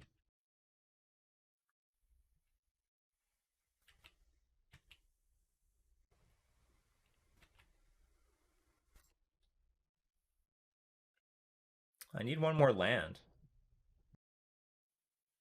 We can say our opponent is mistaken. That's true. The pessimist scientist. Do you want to kill my Cunning Nightbonder?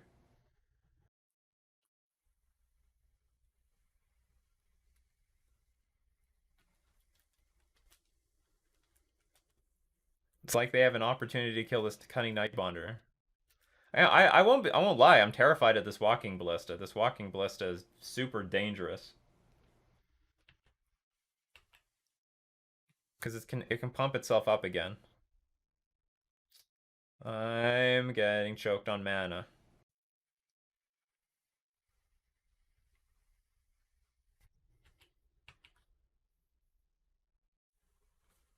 We got mana problems.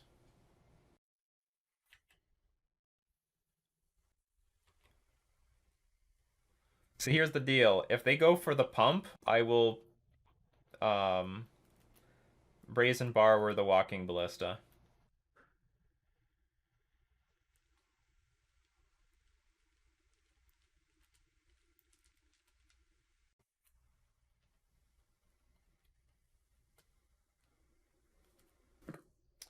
As long as your devotion to green is less than 5, creature spells you cast cost 1 less to cast. Does that count for like creatures with devotion? Creature spells reveal the top card of your library if it's a creature card put into your hand. Maybe I'll Brazen Borrower this thing anyway.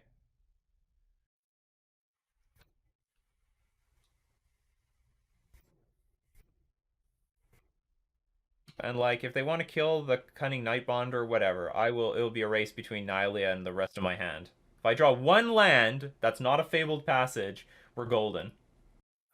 Okay, I hope that is going to work like I wanted it to work. I know it can come back down bigger and badder, but it was already a really powerful card as it is. All right. This thing's on something's online now.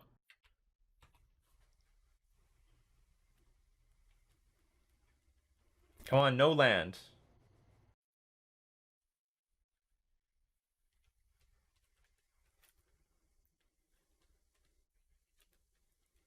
Kiora, that's fine. I really don't care about this card. Or maybe I should care. I don't know.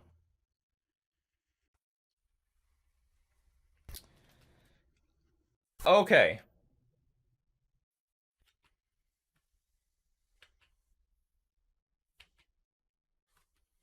So we're gonna get who for 5 damage is what you're telling me?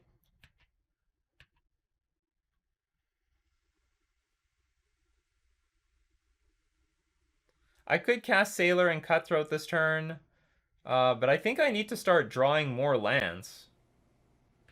I'd rather play Slither Wisp and try to like deal with it from there. So we are actually in a lot of trouble because I need to deal with Nykthos.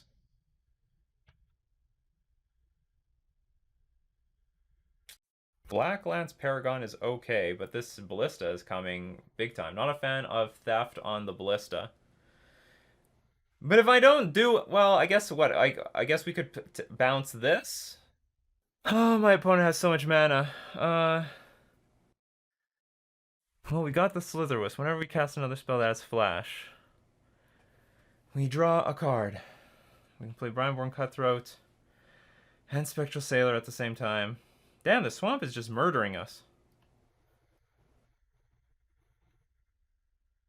We can also play Black Lance, so we can actually empty our hand by quite a bit. Why don't you have flying? Like, why? Why not?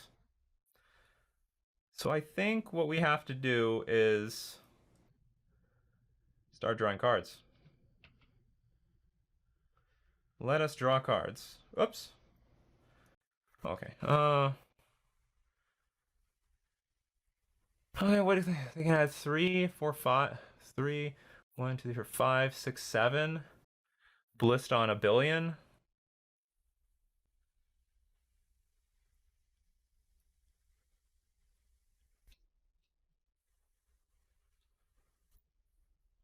What is trample? Anything have trample?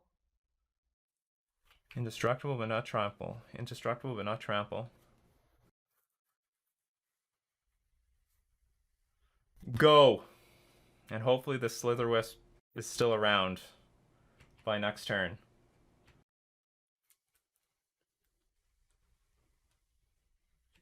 Llanowar Elves. Alright. Our opponent's gonna have a good turn.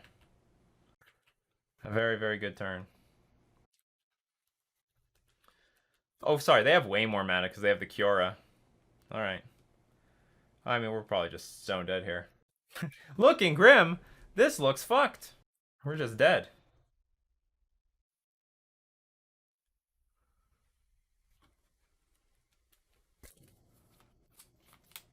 Damn it. If only we didn't choke. Like, how many draw steps did we miss our land drops very early in the game? If we could get this Slitherwisp on curve, I think we were, like, in a good position. Like, I think the Slitherwisp is just awesome. Like, it's super powerful. Alright. 6/6 Walking Ballista terrifies me no matter what format I'm playing. And no matter what deck I'm playing. Every single deck that I play, Ballista kills me. Let us play Cunning Nightbonder. Doesn't do much, but whatever. Or maybe I should have played Black Lance, because if I draw Fatal Push, I would regret it. Because I'm still drawing a card. Do you want to kill this? Do you want to... Do you? Do you? Do you want to do it? You want to go?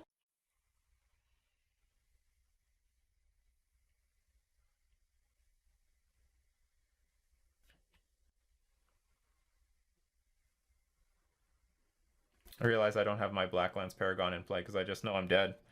I know I'm dead no matter what I do. Alright, let's make some cheesy blocks. Okay, now we'll play Black Lance Paragon. It's too late.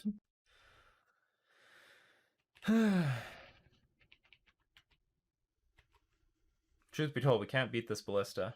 Well, actually we can. Like, if we draw Fatal Push, like, we're sort of back in this game. Oh, now in the end you understand your mistake. You shouldn't have let that happen for so long. Oh, look at this Ballista, trying to get cash in now. Trying to cash in on that Ballista, huh? I can refill the board. I have infinite cards. You gonna kill this too?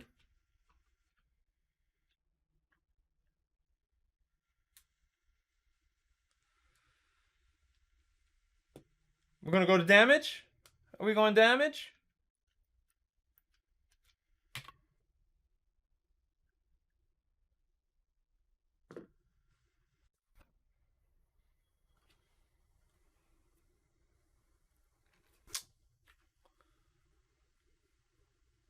I guess pass. But we're dead.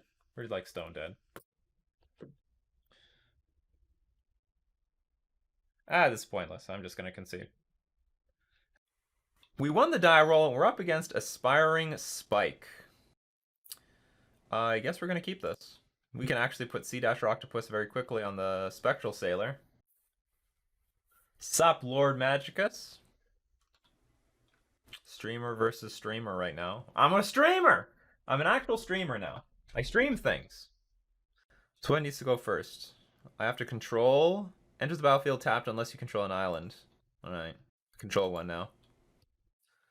Let's go. I think Aspiring Spike plays a lot of stuff, so it's hard to tell what it's going to be this time.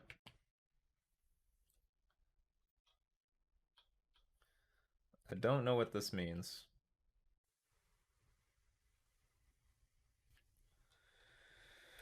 Okay, let's just keep putting stuff on the battlefield for now.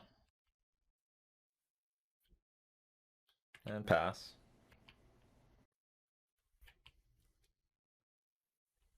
Nykthos. We don't have a lot of devotion right now. Sylvan Carotid. That is annoying. So even if I play Brineborn Cutthroat here, it does not do anything.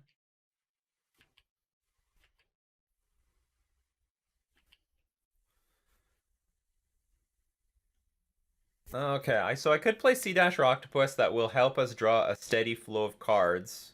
Also, I could just play Brineborn Cutthroat to prepare to be able to attack next turn. Oh, like the following turn. Like, I don't need cards right now. I just need cards eventually. Okay, let's just invest. Oh no, but I'm probably gonna empty my... If I play Sea-Dasher Octopus right now, I'm probably gonna get like a ton of cards, right? Okay, I don't know if this is the right move, but let's play Sea-Dasher Octopus right now. Oops, cancel. Mutate.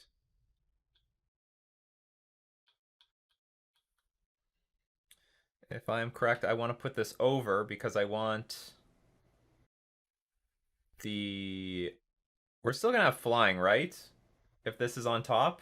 I think it still has flying. I think they both have the abilities. I just get the power if it's on top. Flying and draw a card. Beautiful. Beautiful! Oh, Cunning Nightbonder. So we can play... whatever. I don't know what's gonna happen. Okay, let's attack first.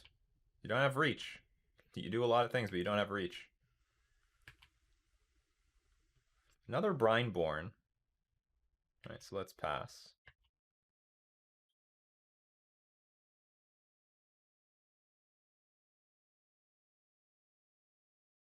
Jade Light Ranger. That's probably something I'm going to bounce with Brazen Borrower just so that my opponent cannot take advantage of Nykthos. Llanowar Elves has been revealed. Twice.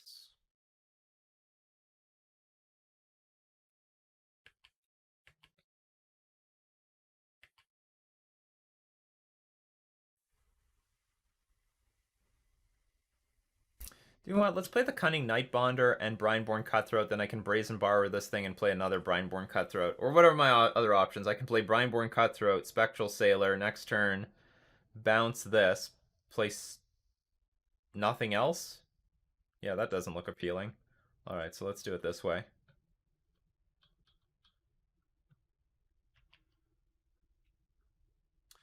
Fabled Passage. So now I can play several things this turn. Actually, I can play everything. Okay, so let's Petty Theft this Jade Light Ranger. Just reduce Devotion.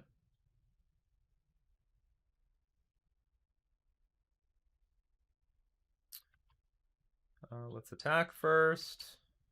Let's draw a card off of our Sea Dasher Octopus thing. Got another Brazen Borrower. That's nice. And pass the turn.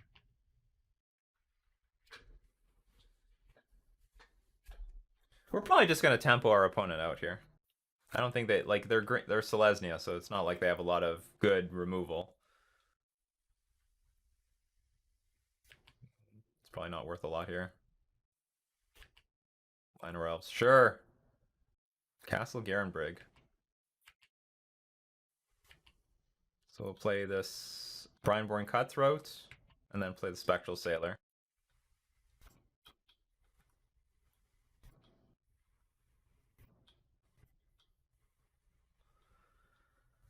Spike 4-0? Well, they're both...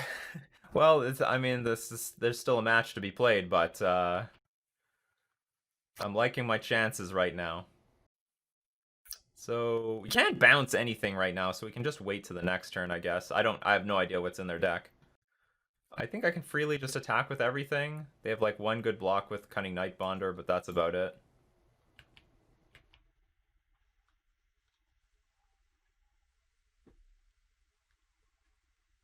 Yeah, that's it.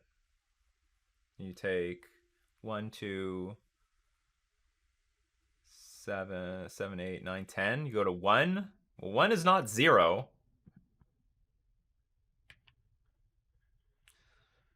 That's interesting. Is this where I burn it on something? Because I don't know what else I can kill. And I still have enough mana to like Petty Theft and play a Brazen Borrower anyway. Okay, let's not BS around here.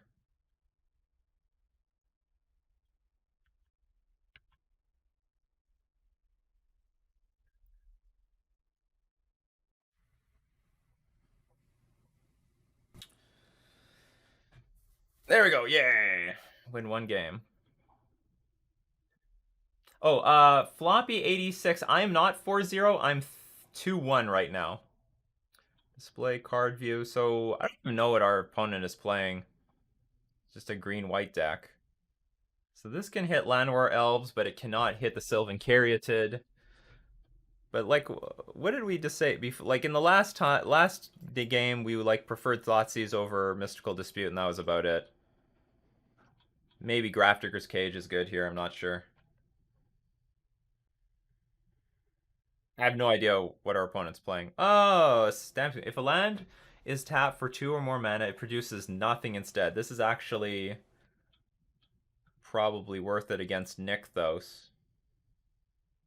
But what do I take out now? I'm hoping this is... You know what? This might screw us over more. I think. Because... like, we want to play... I think we want to play multiple things a turn. Anyway, we'll submit it this. I might be wrong. Maybe on the play I want to have Damping Sphere. Like, and they could just ramp into stuff with, like, Llanowar Elves and whatever. Yeah, Flop, you don't need to tell me what he's playing. It's all good.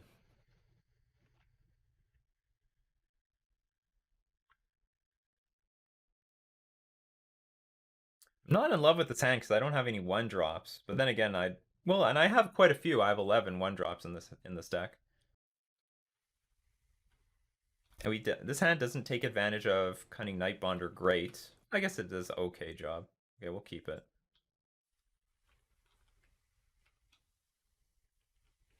Come on, turn one Fatal Push. No.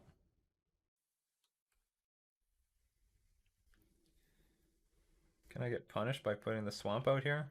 Hopefully not.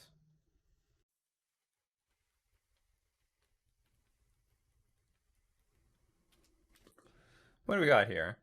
Whenever enchanted land is tapped for mana, its controller adds an additional green. You also pay a 5, create a wolf creature token, activate this ability only during your turn. Sure. Some wolf token deck. Another Elvish Mystic.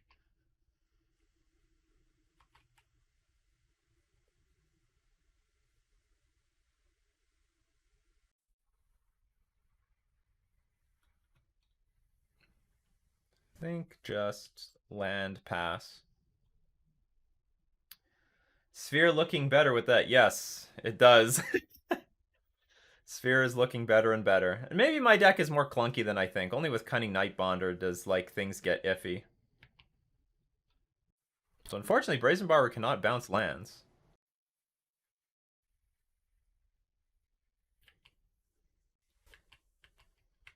So here comes the card advantage. Sylvan Caryatid goes to the dumpster. Karn the Great Creator revealed.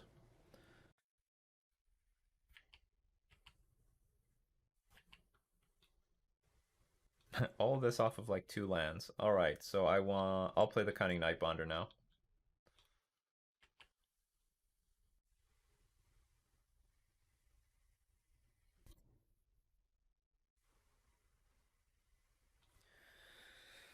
I don't know how much what I can do here.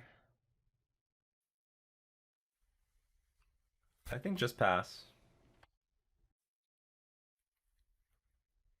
It's a very good thing that borrower cannot bounce lands. Now for your situation, not for my situation right now, but just in general. Sure, give lands haste and vigilance. Why not? Well, this I've never seen before. Vivian Monsters Advocate. You can look at the top card of your library anytime, and you can cast creature spells from top of your library. You can also create beasts. So you can cast creatures and create beasts. Put a choice of vigilance, reach, counter, or trample on it. And -2, whenever you cast your next creature spell this turn, search your library for a creature card with lesser converted mana cost. Put it onto the battlefield. You know what I feel how I feel about tutors. Tutors into play. Seems like a pretty silly card. Well, loyalty is low though.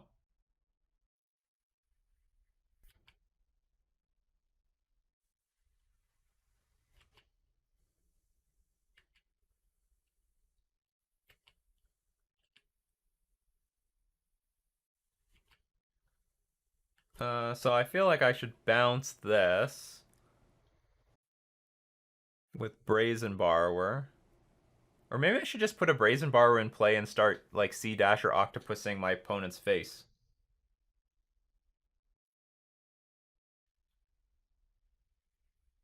Sure, let's do that. Let's like just get something going because I don't have anything going for me right now. Just put a random creature on the battlefield. Let's use our mana. So let's Sea Dasher Octopus.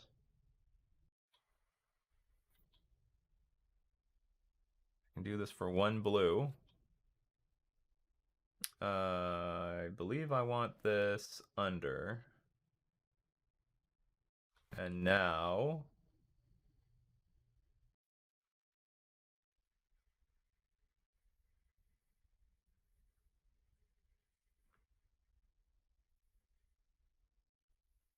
okay, I'm gonna start attacking my opponent. Is there any reach here? Oh, this does have reach. Oh, I'm stupid. I was supposed to. No, I had the plan to petty theft this thing, and I just didn't do it. What kind of counter is this? Just the reach counter? Well, okay, so this looks really bad, but I'm gonna do it anyway because I have no choice. I have no choice. So, hon, what if I double mutate? Do I get to draw two count? Do I draw two creatures? Sorry, do I draw two cards if I've double mutated on my Brazen Borrower? I think that's how it works. I might be wrong though. I would love to have like a second draw a card. No, I screwed up. That's all that happened here. I fucked up. I'm like super behind here. Two planeswalkers, a million other things. I think we have to bring the counter spells back. The way I'm looking at it. Karn the Great Creator. Okay.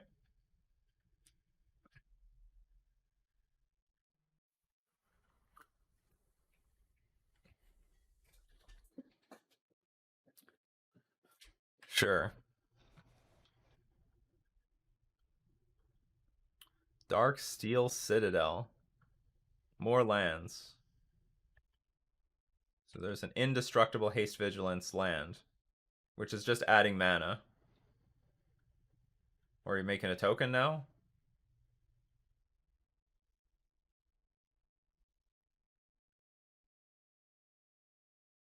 Oh. Okay, we can concede this. We can go to the next game. I'm just like really far behind. Okay, so on the play,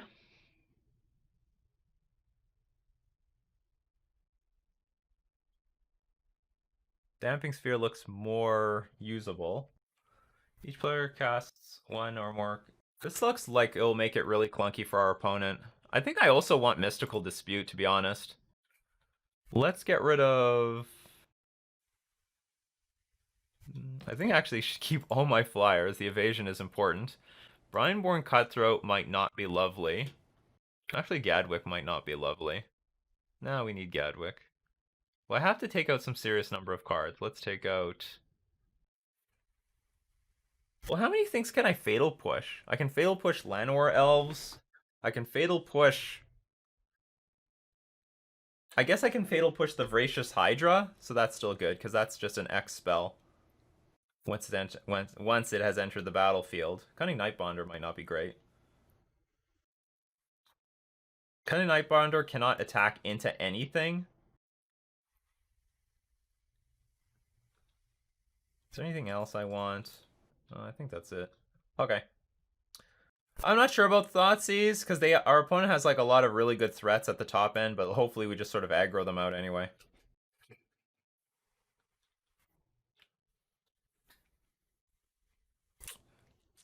This hand looks bad, because it does not interact with our opponent at all, and I don't have like any card advantage spell here.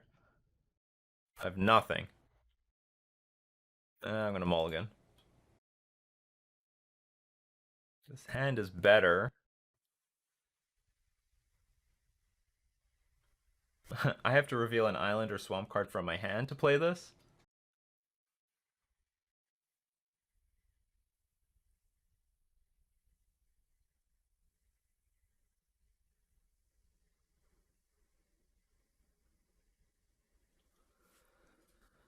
The mana is really bad.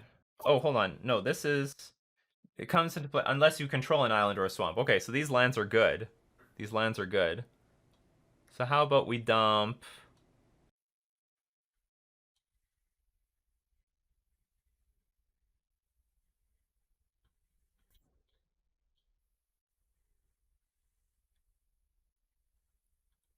I sort of want to dump Spectral Sailor because I can't play it on turn 1. It's just not going to be on curve.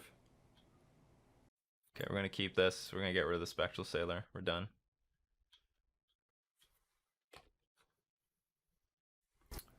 Depending what happens in these first few turns, it might play Black Lance Paragon turn 2.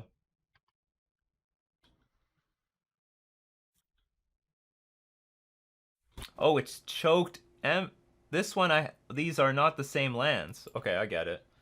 So I hope I draw a land. Um. Okay, I'm just gonna play this, pass, play Black Lance Paragon, and then see where we can go from there. I'm sure this is going to be Sylvan Carotid. Yep.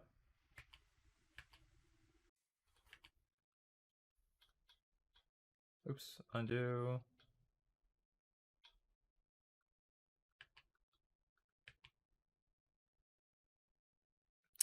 Punished!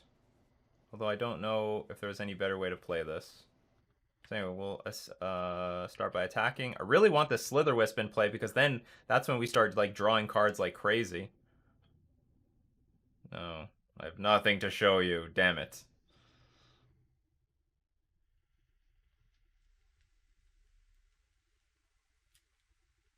So the good news is I can at least Brazen Borrower something this turn. Yes, that can happen.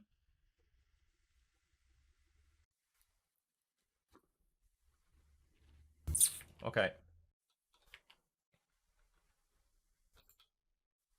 So I have a Temple Garden. I got another one of these Willow Haven cards. And I'll Petty Theft the Jade Light Ranger. Keep stuff off the battlefield. Cunning Nightbonder, not really useful right now. So we can get a Slither Wisp in play. So how much mana do they have? They have 5 mana now, so they have the option to play like Nisa.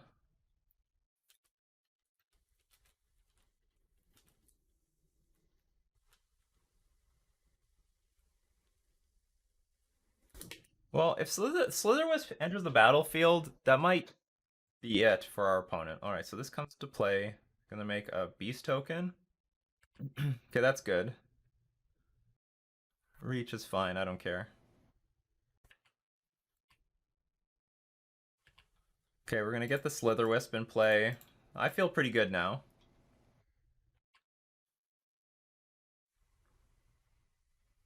I feel pretty good. So we can kill this. And I think I'm going to just cast a Brineborn Cut. Do I play Brineborn Cutthroat here? If I play Cunning Night Bonder and I draw land, then I can play Brineborn Cutthroat as well. So maybe I'll play this thing first.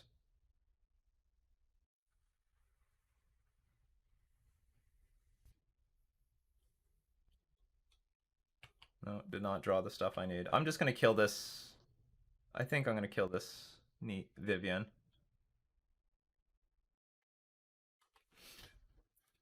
I have the option to kill, like, attack my opponent, but I'm just not going to go for it. If I can draw one more land, we can attack a lot in the next few turns. Our opponent has a lot of mana, but no permanents in play. These are all good things.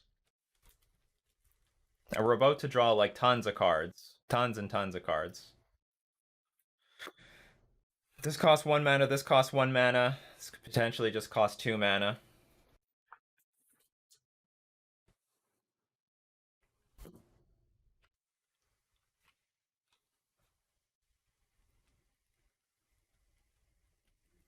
So far so good. All it takes is like, I don't know, 1 Nykthos and it could change everything.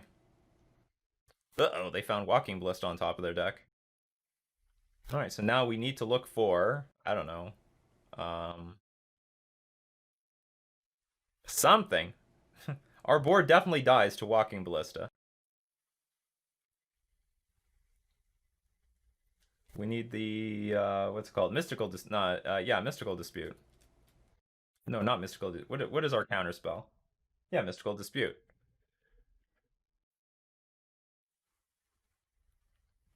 So how much mana they can make? 1, 2, 3, 4, 5, 6. So you can put 3 counters on it. If we have 2 Slither Wisps in play, that might be good. Enough.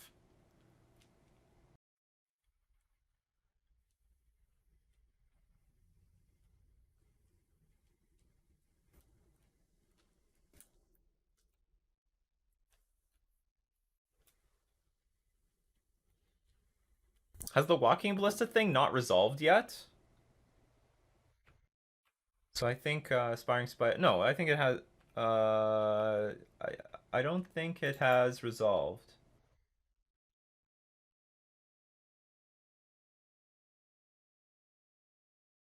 Oh, no, no, or maybe it has resolved. Uh-oh, that's not good news.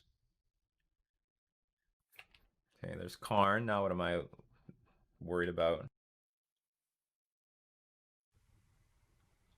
Oh, this thing. It like shoots something, right? I think that's how it works. All right, so we drew our land.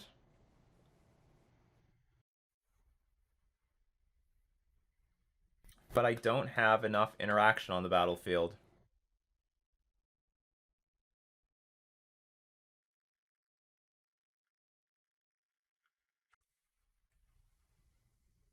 Enters the battlefield or attacks. Deals a huge chunk of damage. So shoot this down. And they have so much mana now. Well, maybe they can't. Maybe they still can't play both the Walking Ballista and the Sky Sovereign on the same turn. Okay, okay, okay, okay, okay. Because I could play Slither Wisp and play like Brineborn Cutthroat or Spectral Sailor, draw 2 cards. Or I could draw 3 cards off of Brineborn Cutthroat and Spectral Sailor. That's also a possibility. So let's draw 1 card and then wait and see what happens. I can do this on my main phase. That is an interesting one. That is a very interesting card to draw. Okay. So we have Mystical Dispute.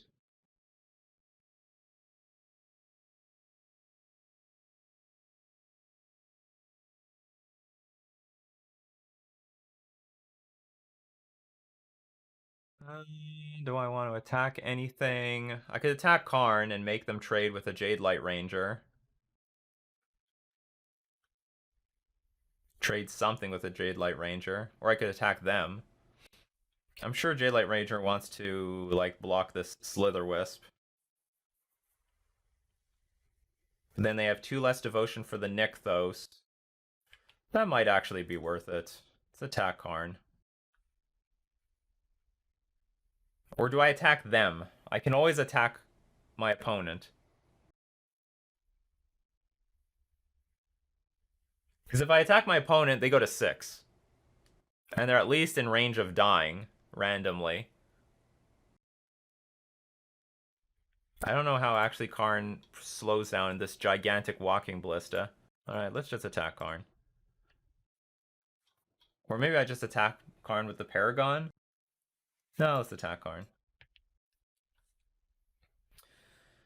Hunter Bowl, how's this list treating you? I was brewing something similar in the hours before companions became too oppressive.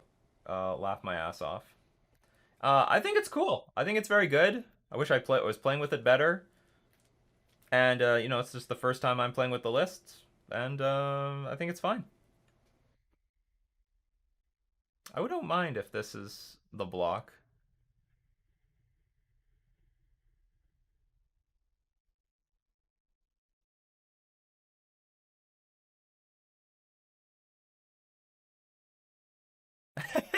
Lord Magicus says, I'm watching both now. So I'm quiet. There's going to be many streamer versus streamer wars. Hey Nikachu, I just realized this was you playing against Aspiring Spike. Was watching his stream and admiring your deck. It's not my deck. It's Hobo DMs. This is like a donation deck.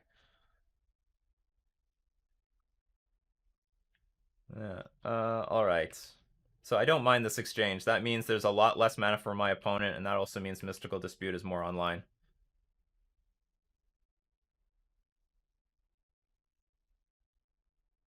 Although unfortunately, my opponent has a lot of mana. Yeah, it's good to have double monitors today. It's a good day to have double monitors.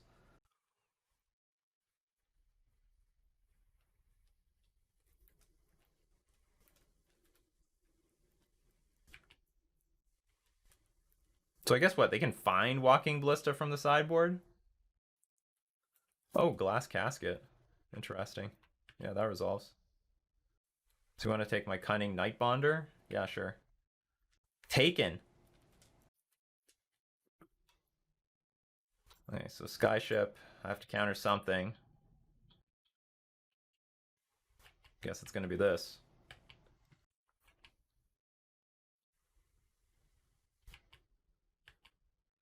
Maybe that's wrong. I don't know. So what can you do? Nothing? Up to one target non-creature artifact becomes an artifact creature, so this can become a creature.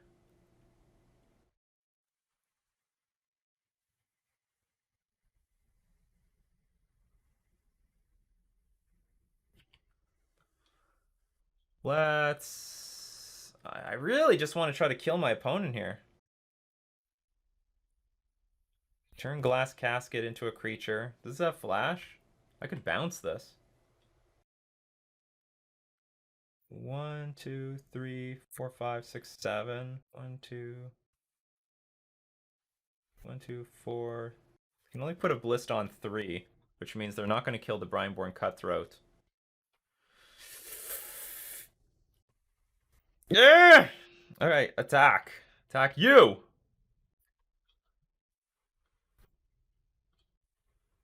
Threaten to kill you.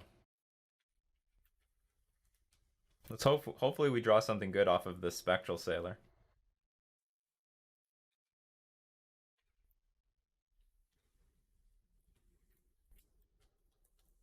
Oh no, they got a Blist on 8. That sucks. So it's a Blist on 4. Or they might have more stuff too, because they can still use the Nykthos, right?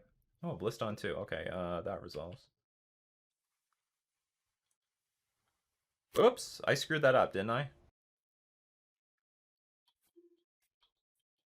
I was supposed to get the Slither... Whoops. Undo. I was supposed to get Slither Wisp in play first. Okay, this is going to resolve. Alright, so I don't have to worry about other things. Yes, that's going to resolve. Voracious Hydra's on the way.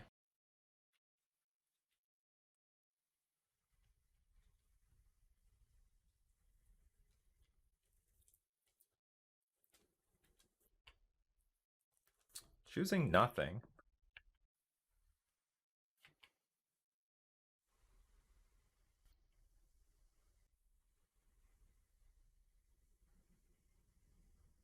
All things considered, this is a pretty close game. So the most interesting thing to draw would be, I don't know, Gadwick, and then start tapping some stuff down.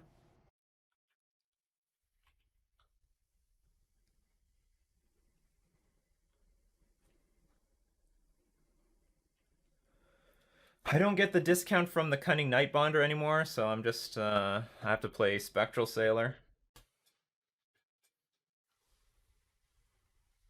I'm wondering if he's thinking of just killing the Slither Wisp right now, because I can start to, like, just drawing cards like crazy.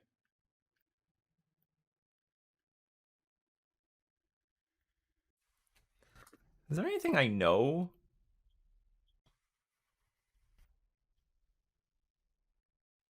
Elvish Mystic went to the graveyard. This thing. Temple Garden is in play. Is there any single card that I know about that's in their hand?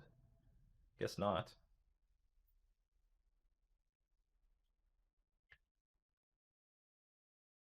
Okay, Flash and Spectral Sailor, draw a card. And they lose a life.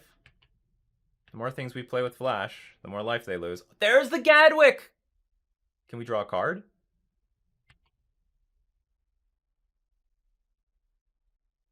So I have 3 mana, and I can just hard cast the Brazen Borrower to tap something down. Well, this looks... Is it lethal? Is this lethal? This thing goes shoot, shoot on Slither Wisp. Or shoot, shoot.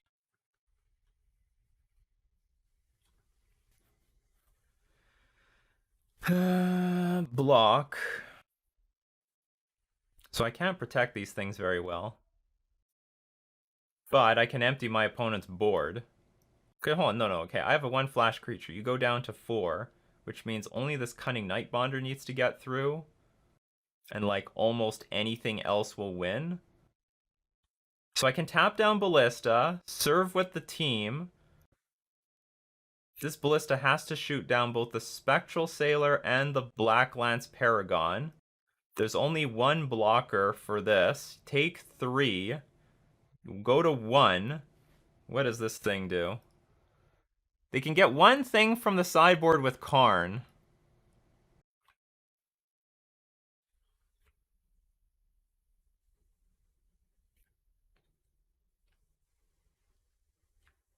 I'm gonna draw a card, and they lose 1 life. Technomage. I'm not I'm in the 2-1 bracket.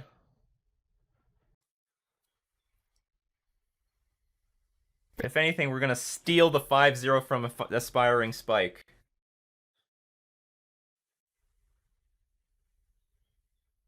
Okay, another thing I can do, I can tap down Jade Light Ranger, serve with the team. Then if they block anything with Ballista, it doesn't trade, right?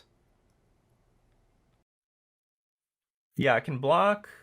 So if I tap this thing down, block, or block this thing, shoot, shoot, 5 damage comes through, so you have to block this. Shoot, shoot. I get to keep everything.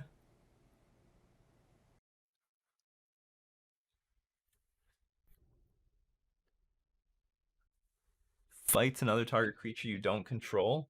And also, Glass Casket can turn into... It's an artifact, right? It can turn into a creature.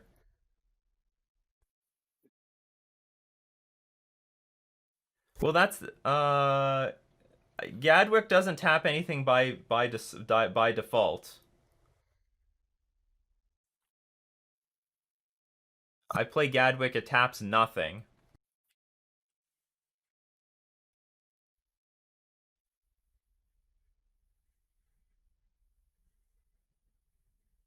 Well, that's the line I'm thinking of. I just don't know what to play around against Karn. I will lose 2 creatures. This thing blocks here, shoots, shoots. Or I could tap the Walking Ballista, force them to block with Jade Light Ranger. I can't Petty Theft. It's already been Petty Thefted. It's exiled.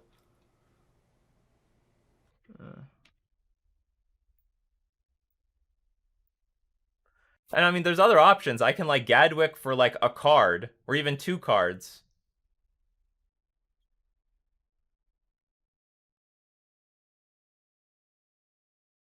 Whatever. There still might be a game to be played. So let's just do it like this. And there's so many options here. It's a very interesting position.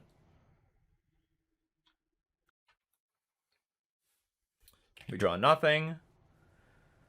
Okay, shoot. We're gonna have enough flyers and stuff like that. So the question is now, do we tap Jade Light Ranger or the Ballista? If I tap down Ballista, then we exchange the Jade Light Ranger, which I think might be a good thing, so that Nykthos doesn't get more devotion.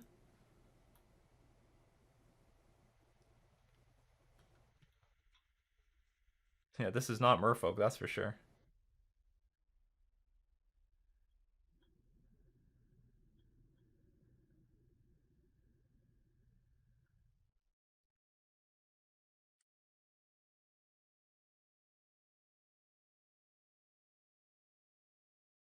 Yeah, I would rather there's less permanence on the battlefield. Well, that's a great card, but I needed that, like, before. Alright, let's attack. Everyone attacks Aspiring Spike.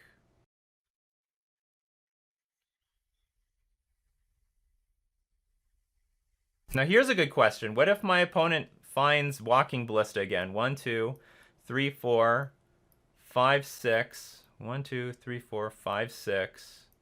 Let's say they have 8. They have a Ballista on 4. So Brineborn Cutthroat, I don't think they have enough.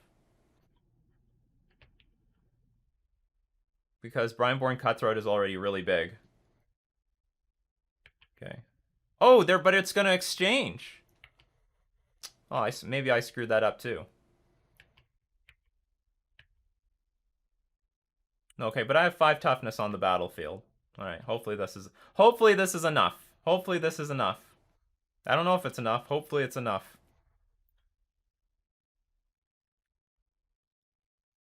Karn can get a lot of things. We still have the Slitherwisp on the battlefield. That was a tough turn. That was a tough turn. That was a very, very tough turn. I wish I could think about that for longer, but there's a clock. Yes. Technomage. Technomage. Tick tock. Gotta make a move. But the game's almost. Well, I don't know. The game could still go on for a little while. If nothing else, like, this deck is really tense. This is a really intense deck. This is the fucking person's deck. It's just for me. Alright, now I can take a sip of my Nescafe Gold Dark Roast. It's not the morning show, but if you don't know, I have a morning show at 11 o'clock Central Standard Time, Mondays to Fridays. We just talk Magic. It's a nice talk show.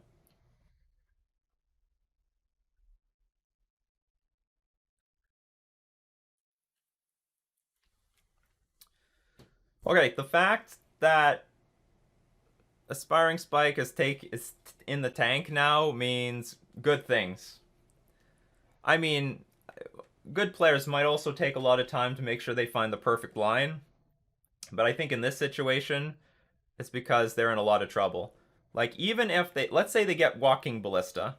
First off, they really need to get rid of this Slitherwisp. If I just cast one more flash creature, they're dead. They're just stone dead. Let's say they dump Karn for Walking Ballista. They can't kill everything. I have like 6 toughness on the battlefield. It's got to be something like Voracious Hydra. All right, so they're going all in on the Voracious Hydra.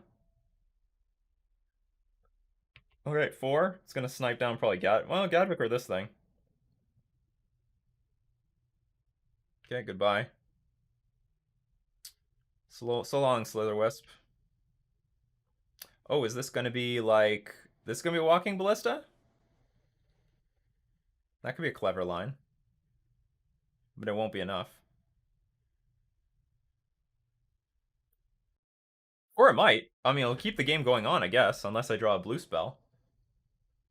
Technomage. There's a glitch not letting me look at my sideboard. Sure.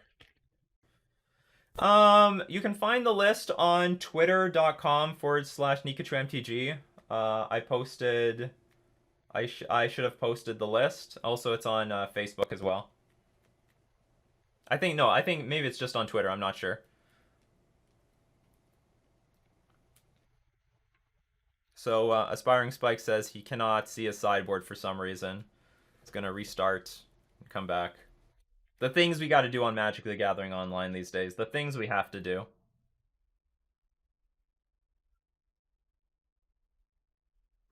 I feel like I'm in the top 8 of some tournament here. This is so tight. It's a fun deck too. It's cool. It's a cool deck. Blue-black flash. This Slitherwisp card. I mean, it's Slitherwisp's fault, really. Like we wouldn't have gotten this far without Slitherwisp.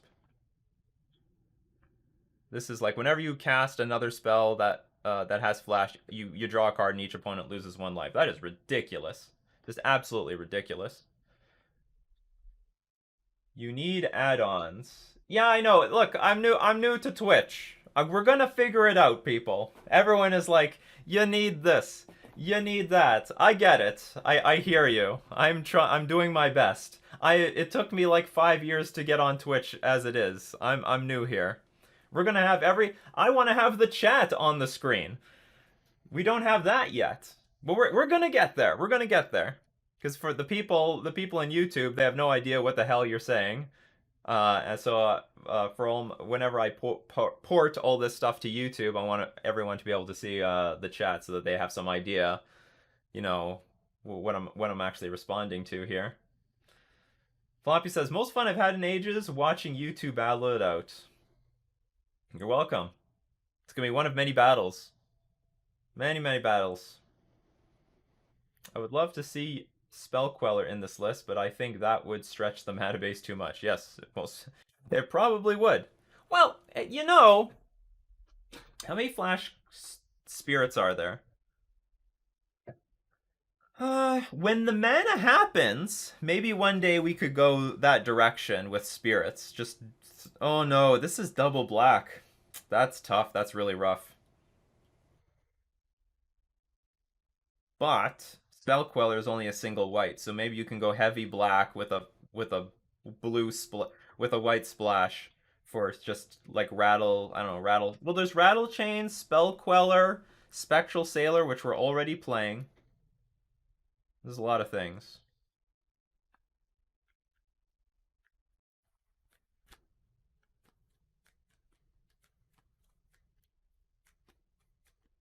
Would I cut Gadwick? I'm not sure. I'm not sure. Like, the two of Gadwick is nice, just as like a way to refill your hand. Like we were able to play Brazen Borrower here on the same turn as Gadwick, but otherwise we could have drawn 3 cards, which is also pretty sweet. Lord Magicus says, could this deck just jam the inverter combo? I don't think so. I think that's a bit greedy. 8 cards? Thassa's Oracle not being a flash creature? I mean, to be honest, anything is possible. I'll give you this. It could be something we could put in the sideboard. You know, like I don't know in what matchups it would be good, but you know, having what's it called? Having a transformational sideboard is definitely on the table. Definitely on the table. It's definitely possible.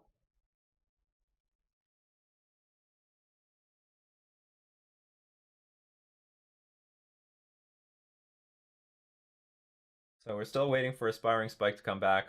It must be like it must take a really long time for him to return. His computer must be really old if he has to spend this much time to restart his computer. Or maybe he's going to McDonald's while he's at it. Well, okay. I know my computer's going to take 5 minutes to restart. Let's go to McDonald's.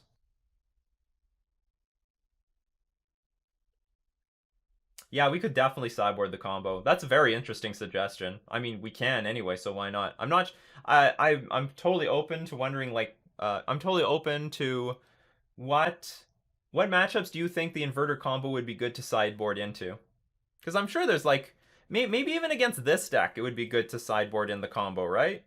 So I would like get rid of maybe like I don't know my bottom end, get rid of some of the interaction, just put the inverter combo. He needs to update. Oh my god. He streams in 720p, so probably not that beefy of a computer. Do you know what, Floppy? Some people I think are streaming in 720p because viewers can't watch in 1080p. Am I in 1080p? I thought this was reserved for partners, but maybe this is just like really old information. Because I like the newer information I've learned about Twitch, like affiliate has just as many privileges as partnership, but I'm not even affiliate.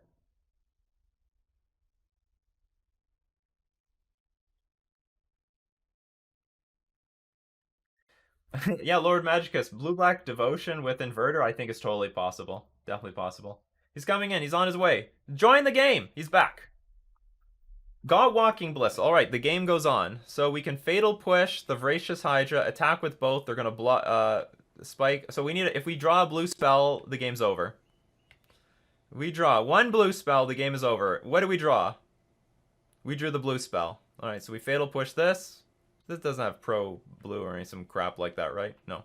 So we Fatal Push. This doesn't matter what we Fatal Push, I guess. Gonna kill Brazen Bar. We're gonna Spectral Sailor here, and then we win. We did it! I apologize. We have robbed you of the 5-0 Aspiring Spike. It's happened to me many times. But we win the match. We did it for the glory. Hobo DM must be super happy. His deck just beat like one of the better Magic the Gathering online players in the game. With some sweet, tight play. Really tight games. Really exciting stuff. Up against a deck that just throws like haymaker powerful cards. What did we just battle? What did we fight through to? We fought through a Skyship Sovereign, two walking ballistas, a Karn the Great Creator, and I think a Planeswalker, Vivian Monster. What is going on here? What is going on here? All right, so that was round 4. Let's move on to round 5. We lost the die roll. Hand is good though. I like this hand. We can keep this. Maybe a little painful because we have to play the Watery Grave, but you know we have a decent curve and decent interaction. Our opponent does nothing on turn 1. It's fine with me too. Pay 2 life and pass. And you know, pending what our opponent does, maybe we'll play Spectral Sailor, maybe we'll play Fatal Push. I have no idea what this deck is. 2 breeding pools.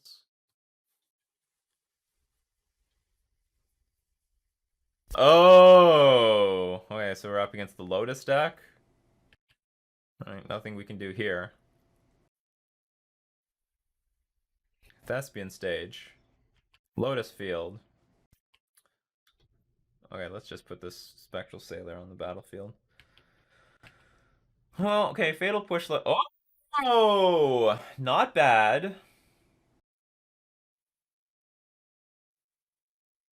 Not bad at all. I'll take it.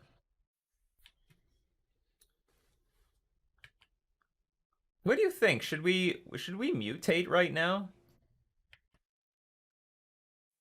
Because drawing another land, because I can't. This is not. I mean, I can't hit everything with Mystical Dispute. If I mutate, I'll have a slightly larger creature, and if we draw a land, we'll have. It gives us two draw steps to like draw something. Okay, cast with mutate. Let's go. You're gonna be on top. So larger clock, draw more cards. Sweet, and we drew the land for Mystical Dispute. Is there a single creature we can kill in this deck? I don't think so. I think it's just like Sylvan Caryatids. Strategic plans, alright. That's something we can Mystical Dispute. So at least now, maybe we'll have a good clock. Okay, so we're going to attack for 2, go to 14, then we play Black Lace Paragon. C-Octopus, seeing play in this format. And here comes the Lotus Field.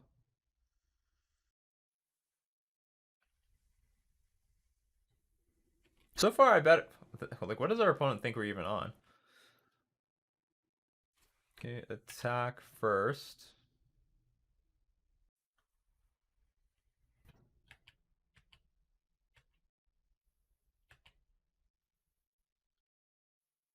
Just pass.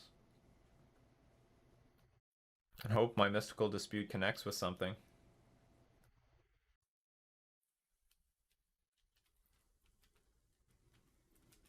Oh, great. So we're going to do nothing?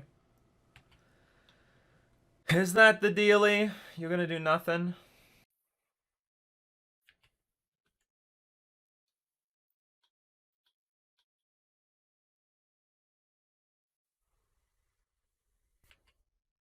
Well, that's what we got the Damping Spheres for. That's what we got the Damping Spheres.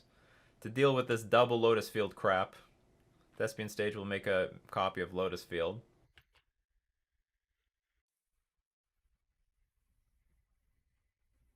We have so many lands in hand. Let's, like, filter. Let's fetch.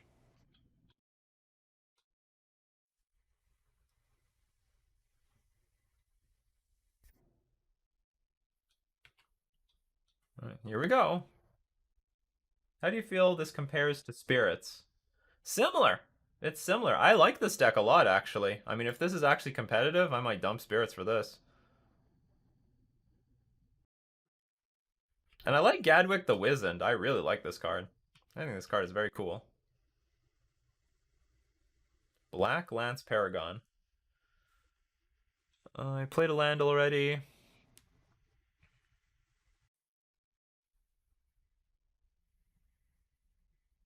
Is there any way I can get my creatures to get bigger? Because I have only 8... After I play Gadwick, I have only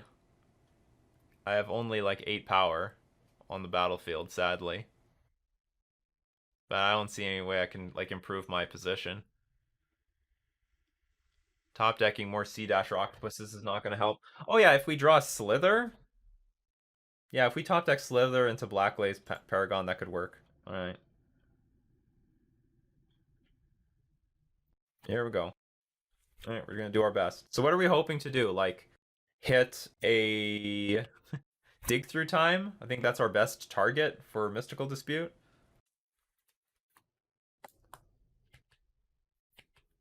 And it might not even work, because what, they're gonna just pay 2 mana for it.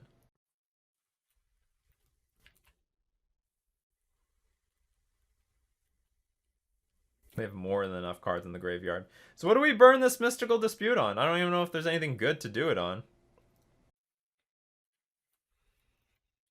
Like, this is futile, right?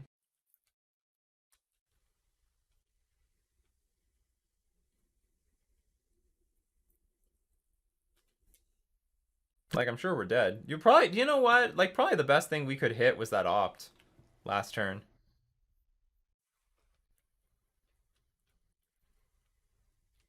Draw 3 cards, untap 2 lands. Sure. There's probably a lot of cards we could not beat here.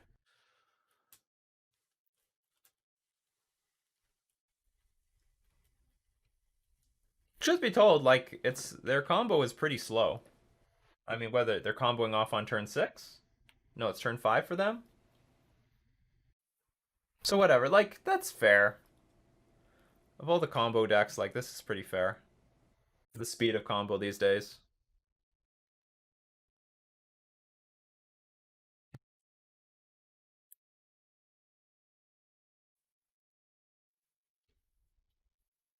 Alright, granted. Underworld Breach. Of course. And yeah, land drop for the turn, of course. Okay, so what can we hit anything here?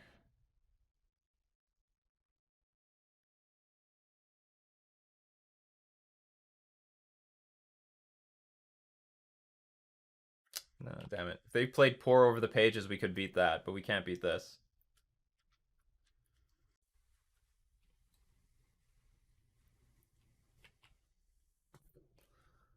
Okay, hold on. We're just gonna yield through this turn. They can do whatever they want. I cannot interact with them. I might as well let them waste time instead of me wasting time. Is there like any way they can fizzle? I don't think so. Like, I don't know how they can blunder into fizzling. At least with traditional Storm decks, like, there is actually some chance that they can lose, but not in this case.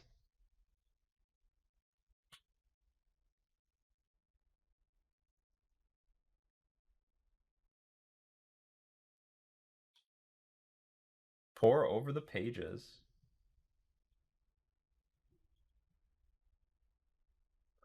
Sure, do whatever you want.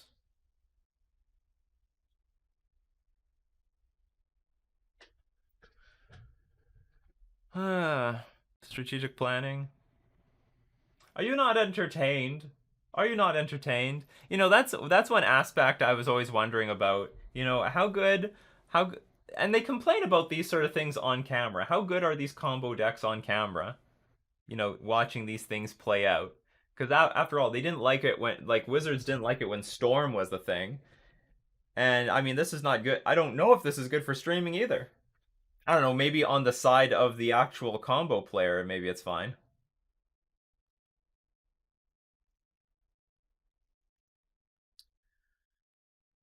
I don't know what I'm hoping for. I'm hoping that you misbuilt your deck. So what do we got on the sideboard? We've got Thoughtseize. We've got Damping Sphere. We've got Collective Brutality, right? That's probably going to do something. What else do we got? We don't need Fatal Push, that's for sure. We have... Does Grafdigger's Cage? I think so. Each non-land card in your graveyard has escape. The escape costs... You may cast cards from your graveyard. So we've got, like, billions of interaction. We're ready. If we don't win the post-board games, we are failures in deck building. Because I think I can bring in almost my entire sideboard. And what we'll do is, like, we'll take out, like, probably Gadwick. We'll take out the clunky stuff. We'll take out Fatal Push. We'll probably keep Mystical Dispute. Maybe not. We'll keep Mystical Dispute. Just counter, like, I'll, like, counter Opt if I ever have the chance, or maybe one of these stupid things. So, Daedalus streaming. So, Nikachu, I'm thinking about getting into Modern, but I don't know what deck. I like PO decks, and KCI seemed cool. Like, what's PO? Piss off deck? But I don't like Storm. Any recommendations? I don't want P. What does PO mean? Oh, paradoxical outcome. I think your best deck would be Wurza. It sounds like Wurza would be your thing, where you try to assemble um Urza, Thopter Foundry, and Sword of the Meek. And you can play like an artifact game if you want to do that. Most Urza decks are just moving in the form of like Urza Uro and stuff like that, but you most definitely could go in the direction like maybe that's a slightly better deck. I don't know. It's certainly more favorable to the people who want to play it. It's like more of the popular flavor, but the Wurza deck with the artifact combo might be in your interest. I would look into that. So Thoughtseize. Oh, we have Thoughtseize. We have collect. Like, hold on. Like, okay, and what do I name with this? Search a card. Search target opponent's graveyard, hand, and library for up to 4 copies of that card name and exile them. That player shuffles their library. So what? I just named like Lotus Field and that's it? It's over? I'm bringing in my whole fucking sideboard. All right, we gotta make cuts. All right, people, we gotta cut some stuff. I propose we cut things that do not attack for more than 1 mana. I propose we cut removal spells. I propose we cut Gadwick. Drawing a card is good. Oh, but like it only attacks for like 2 mana. How many? We have 23 creatures. We might have to put some of the hate cards back, like Collective Brutality. Choose an instant or sorcery card from it. I don't want to go lower than like. Actually, I'm pretty close to where I want to be in terms of creatures. Albino Snake.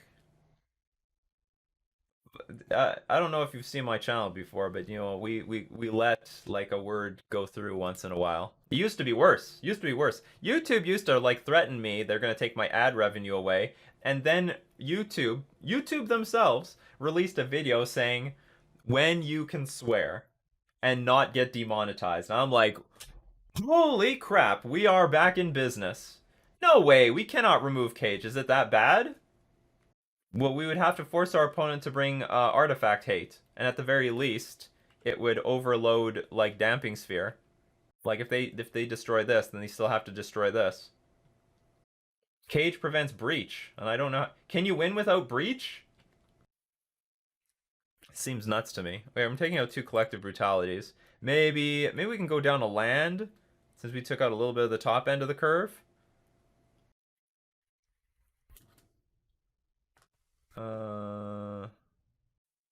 Maybe I could survive with 1 less creature. Let's get rid of Sea Dash Octopus. Seems pretty poopy.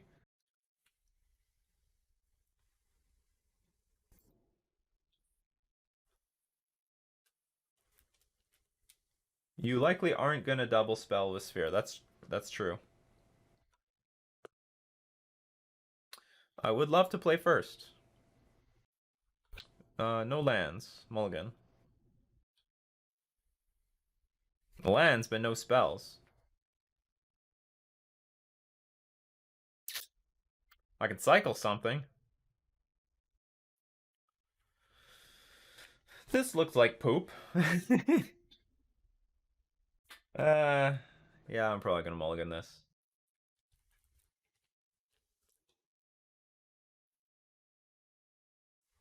Jeez, this is bad. Okay.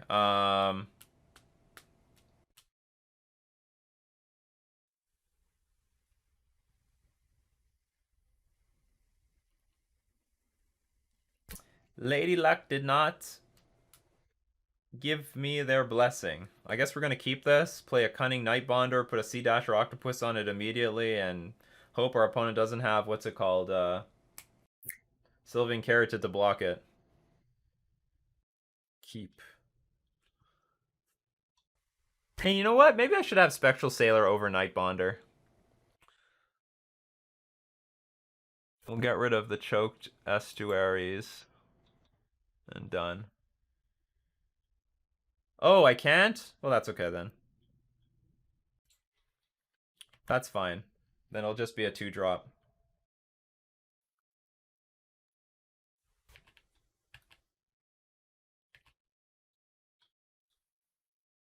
Let's get an island.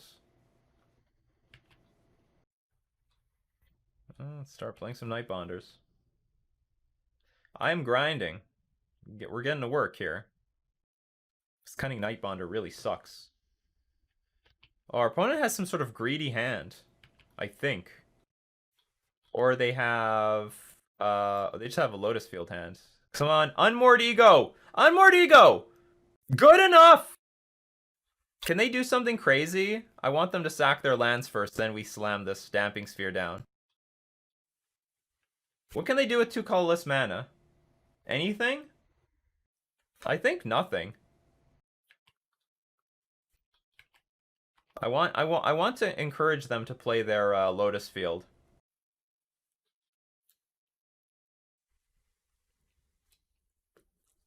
Okay, goodbye, Thespian Stages.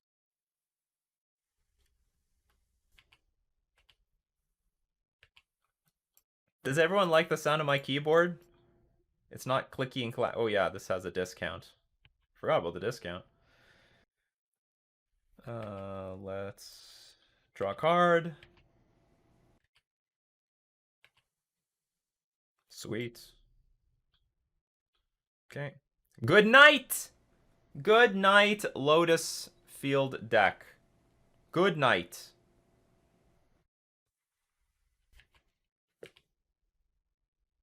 Here come the dorks. We have a 2-turn clock here.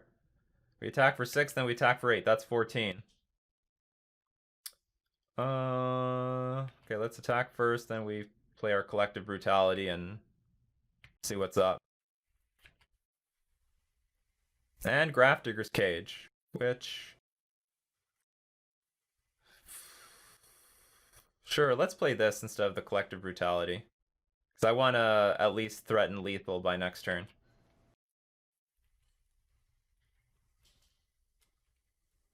Taxdev, welcome. Alright, we win. Sweet. Mulligan to 5, and we had bullshit in our hand.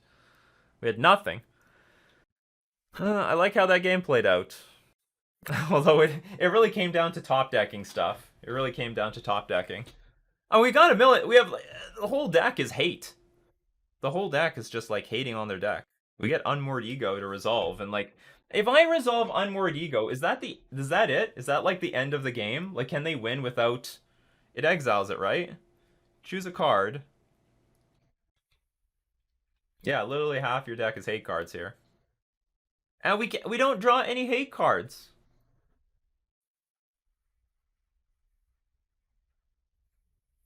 I'm thinking of mulliganing this, because this is a really, really aggressive combo deck, and we should at least try to we should at least take 1 mulligan to find a hate card. Not ideal at all.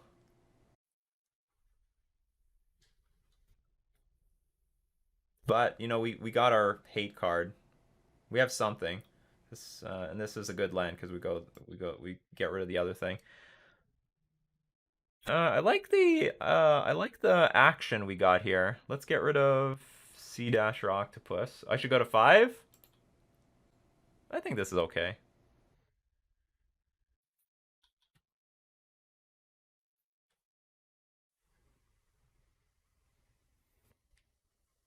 Think keep the Octo?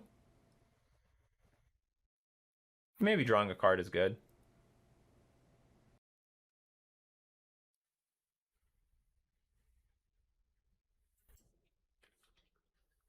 Yeah, let's see if we win race. Oh, a Boreal Grazer? That's also a brutal card to play against.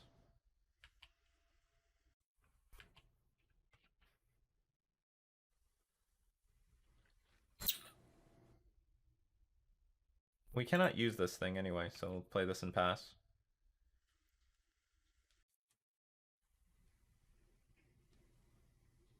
I like Suddenly, I like Albino Snake's suggestion of just mulliganing more. Vizier of Tumbling Sands. Untap another permanent. Whenever you cycle it, untap another target permanent. Sure. Unfortunately, that is also invincible to Collective Brutality.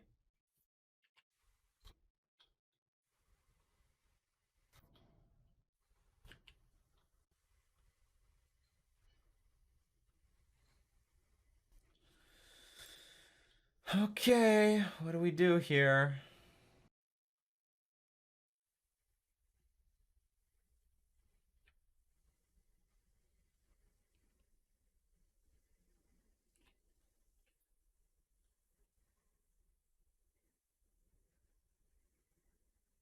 I have no clock.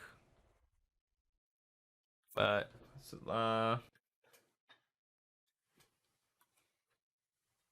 think we cried that we didn't keep the octopus. I think they don't have field or scrying, or they would have done it that turn. Let's see. What can they be preparing? That wish card, the fairy. What else they can be preparing? Well, if they use the fairy to wish, they have some time to go. If they play a land, they could play pour over the pages and draw 3 cards and discard cards. All right, just out of principle, I'm going to. Did I play a land here? This is my second turn. Yeah. Okay, so out of principle, I'm just gonna pass the turn, just so that we prepare ourselves. Like we need to. I think we need to put some clock on the battlefield. I think I'll start with Black Lace Paragon because I at least can attack into these things. Strategic planning, okay.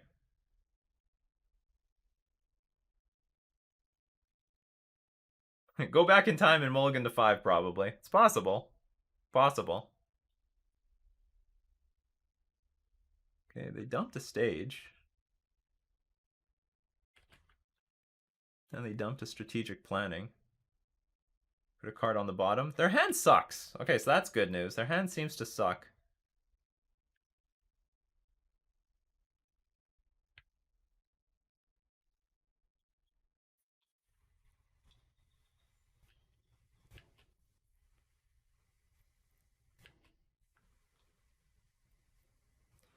This card is sort of useless.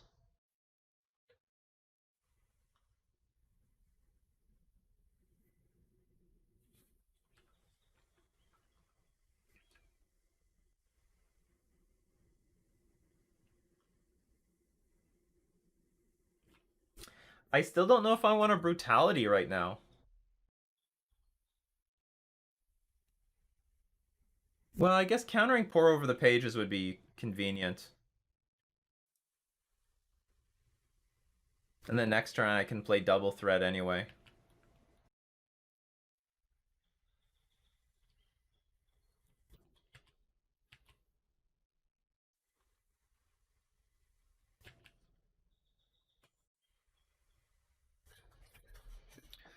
Okay, we're going to target them.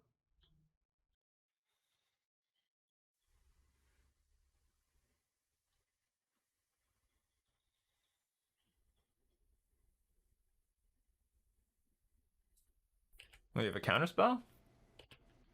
Like negate or something? Wilt? Destroy target artifact or enchantment. Well, I don't got squat in my hand. I don't have anything right now. Fae of Wishes. That sucks. You may choose a non-creature card you own from outside the game, reveal it, and put it into your hand. Anyway, swing and a miss.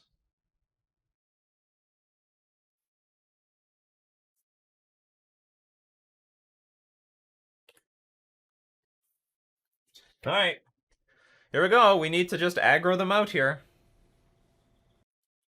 Well, I mean, they have something. They've got the Fae of Wishes. At least your sphere / cage will be okay now if you draw it. Yes. We got the Wilt out of their hand.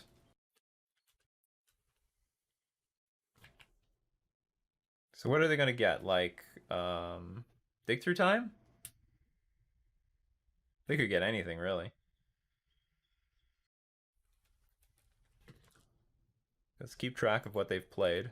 Played a Granted. They haven't played their breeding pool or anything like that. Oh, Jace. Sure. Played their Thespian stage. Few target players puts the top two cards of the library into the graveyard, then draw a card. Draw 7 cards. Blah, blah, blah, blah, blah. I don't care. They have something else to play here? Oh, the actual Fae of Wishes. Sure.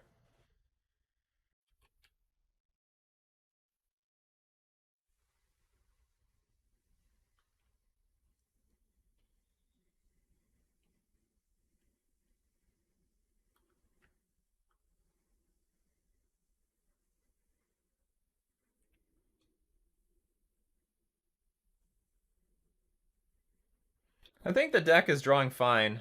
We'll show an island, and then we will pass. All things considered, it's not that bad. The only crappy thing is that Fae of Wishes can, like, draw more cards. Because they can pay to discard 2 cards, return Fae of Wishes back to their hand, and then start, using this thing all over again. I think my plan will be play Brineborn Cutthroat. I'll play both of them, and then at my opponent's upkeep, I'm gonna play Brazen Borrower, bounce the Jace, force them to like recast it.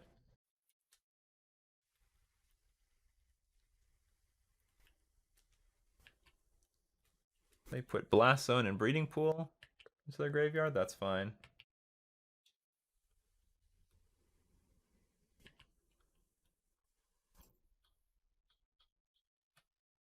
We need Slither Wisp. That's what we need.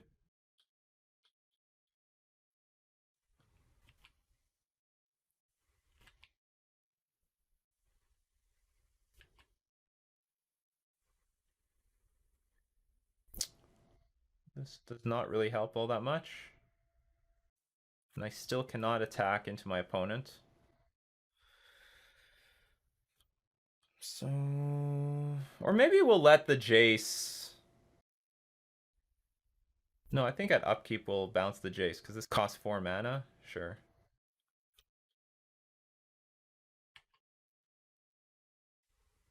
And we actually just might play Brazen Bar. We're back on the battlefield. No, but this thing has flying. But at least these Brineborn Cutthroats are going to get big relatively quickly.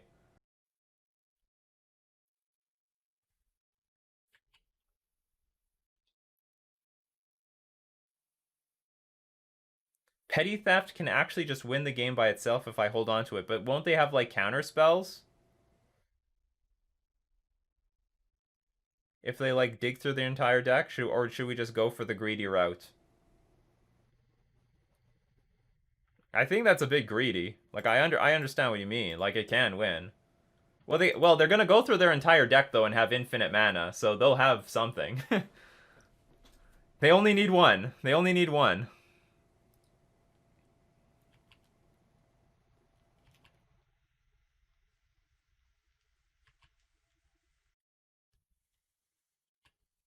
I guess we'll let it resolve. Do this all over again.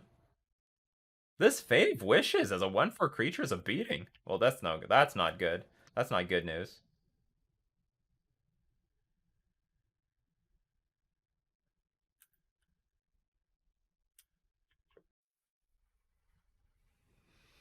All right, so how countdown to death?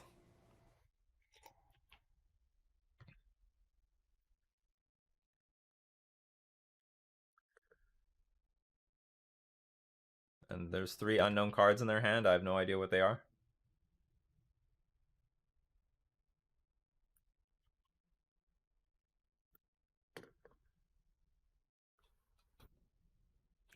Well, all right. They don't have a way of drawing cards and untapping lands, so we have a chance. We have a chance. I actually think we're going to play the Cunning Nightbonder here because I can attack with it without Fae of Wishes, like, just chump blocking it.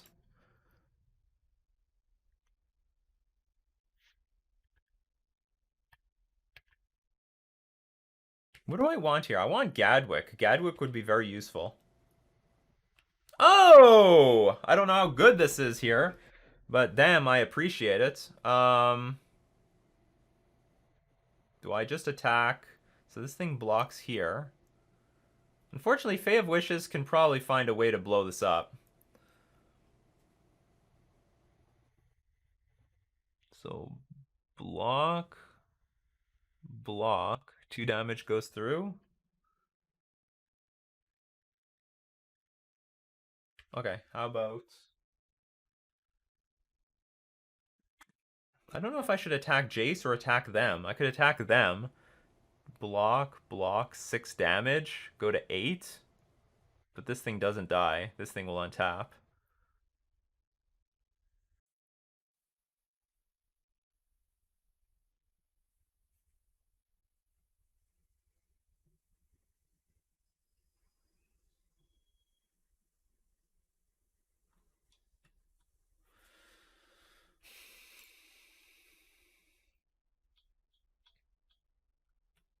Okay, we'll attack them.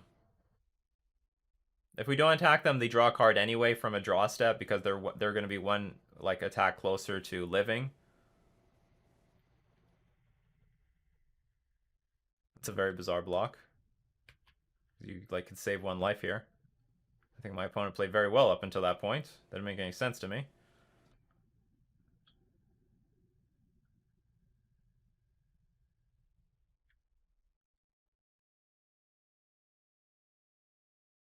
Okay, so this is where we might see Fae of Wishes disappear off the battlefield to deal with Damping Sphere.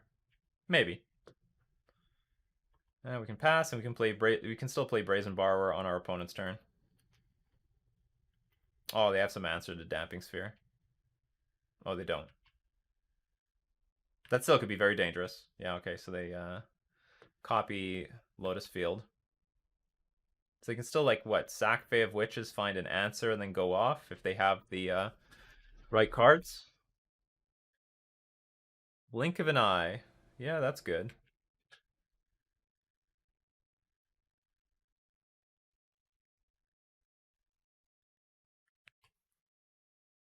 So what, do we just lose here? Because Fae of Wishes can now find something that, like, untaps the Lotus Fields. Or this probably just wins, too. Alright, we lose to... well, likely we lose to Lotus Field. I'm just gonna play, like, this Brazen Borrower. And then F6, because our entire position is known.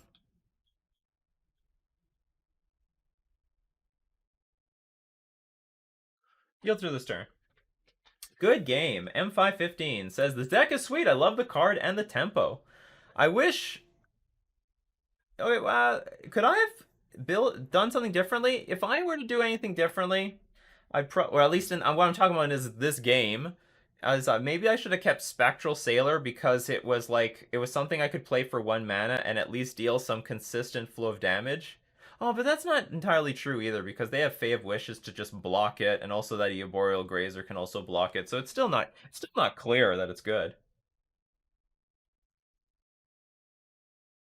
Oh yeah, Fae back to hand, Grant, go get Ugin. Well, they just win right now anyway, so they can do whatever they want. Nimble Obstructionist is a good card to add to this deck. Maybe. Like, I think it's a good card. I don't know if it needs that effect. It definitely can be played in here if it's under the right conditions, under the right metagame.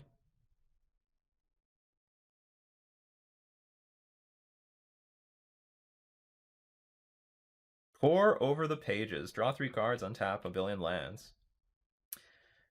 I'll tell you what. We're just gonna let them win. Because I don't think there's any way that they can fizzle here. This is just, like, pretty deterministic at this point. You know what? Good game. Thank you for the games. It was very nice. So, we went 3-2 with our list. I think it was a pretty cool list anyway. The list did great. List did great. I think we could have just ran a little bit better in that last round if we could find the right hate cards earlier enough. Or not. Maybe it didn't matter. They didn't have blink. The moment that we drew Damping Sphere is the moment they had Blink of the Eye, and that, you know, Fae of Wishes was a problem. But overall, like, we saw the synergy of this archetype. And by the way, this is just version 1. Maybe someone can improve this to version 2. There's definitely a lot of room to making this better. I don't know what the weak link of this archetype is, but you know, the first time around, it cannot be the best list. But what was really good. So some things I think are really, really powerful in this deck is Slitherwisp. This is really strong. A 3/2 creature that draws cards when we're casting spells and our opponent like loses life. That is really, really, really good. Sea Dasher Octopus was also really good. I think in almost every game that we cast the damn thing, it was awesome. What else was really good? Blacklands Paragon was okay. I don't know if we found the right matchups where you could just flash it in and block something and trade a much larger creature for a much smaller creature. Cunning Nightbonder was okay. I would say it was good, but not great. The making things cheaper is nice, although it doesn't make Slitherwisp cheaper, doesn't make Spectral Sailor cheaper, doesn't make Petty Theft cheaper, or Gadwick, or Mystical Dispute, but was still convenient. You know, being able to cast Brineborn Cutthroat and Black Lance was really nice. And maybe if we were up against a counterspell deck, this would have been really good because our creatures cannot be countered. So anyway, I think the deck was awesome. Too bad we couldn't beat that Lotus Breach deck, especially since we have like all this. We have everything. We have Unmoored Ego. Why couldn't we just draw one of the Unmoored Egos? Who was it? Like someone mentioned I should have mulliganed to 5. You know what? In retrospect, I agree with them. Should have mulliganed to 5. Mulliganing to 5 won us in game 2, although I didn't mulligan to any hate cards. It was just to 2 random creatures. Nightbonder and Paragon are probably the weakest. Maybe. Like, I don't know. This card might be better. Hey, I like the Clock. A 3/1 creature for 2 mana, that's pretty good. And it actually was really useful against the... I thought it was a decent clock and a way to push through damage against that Lotus Breach deck. Yeah, I think Paragon is going to be good against something. I mean, for all I know, Mystical Dispute and Fatal Push shouldn't be in this deck. Maybe we should be playing with Thoughtseize in the main deck for all I know. For all I know. But anyway, like, this is the list. I hope Hobo DM is really happy with the result. Going 3-2 and really being on the aggressive. And we never got wiped out 0-2 in any of our matches. They were all very close matches, always going to 3. And definitely there's still some innovation to be had with this list. Shark Typhoon probably, like, I don't even know what we want this in against, to be honest. What do we even want this in against? Probably nothing. This is what we can get rid of in the sideboard for something else. Maybe like more Damping Spheres or like Thoughtseizers or something like that. So if you're on YouTube, don't forget to, we're going to thank all my patrons supporting me on Patreon. We're also going to thank themanabase.com and Card Hoarder for being our sponsors. This has been Nikachu playing Blue-Black Flash in Pioneer.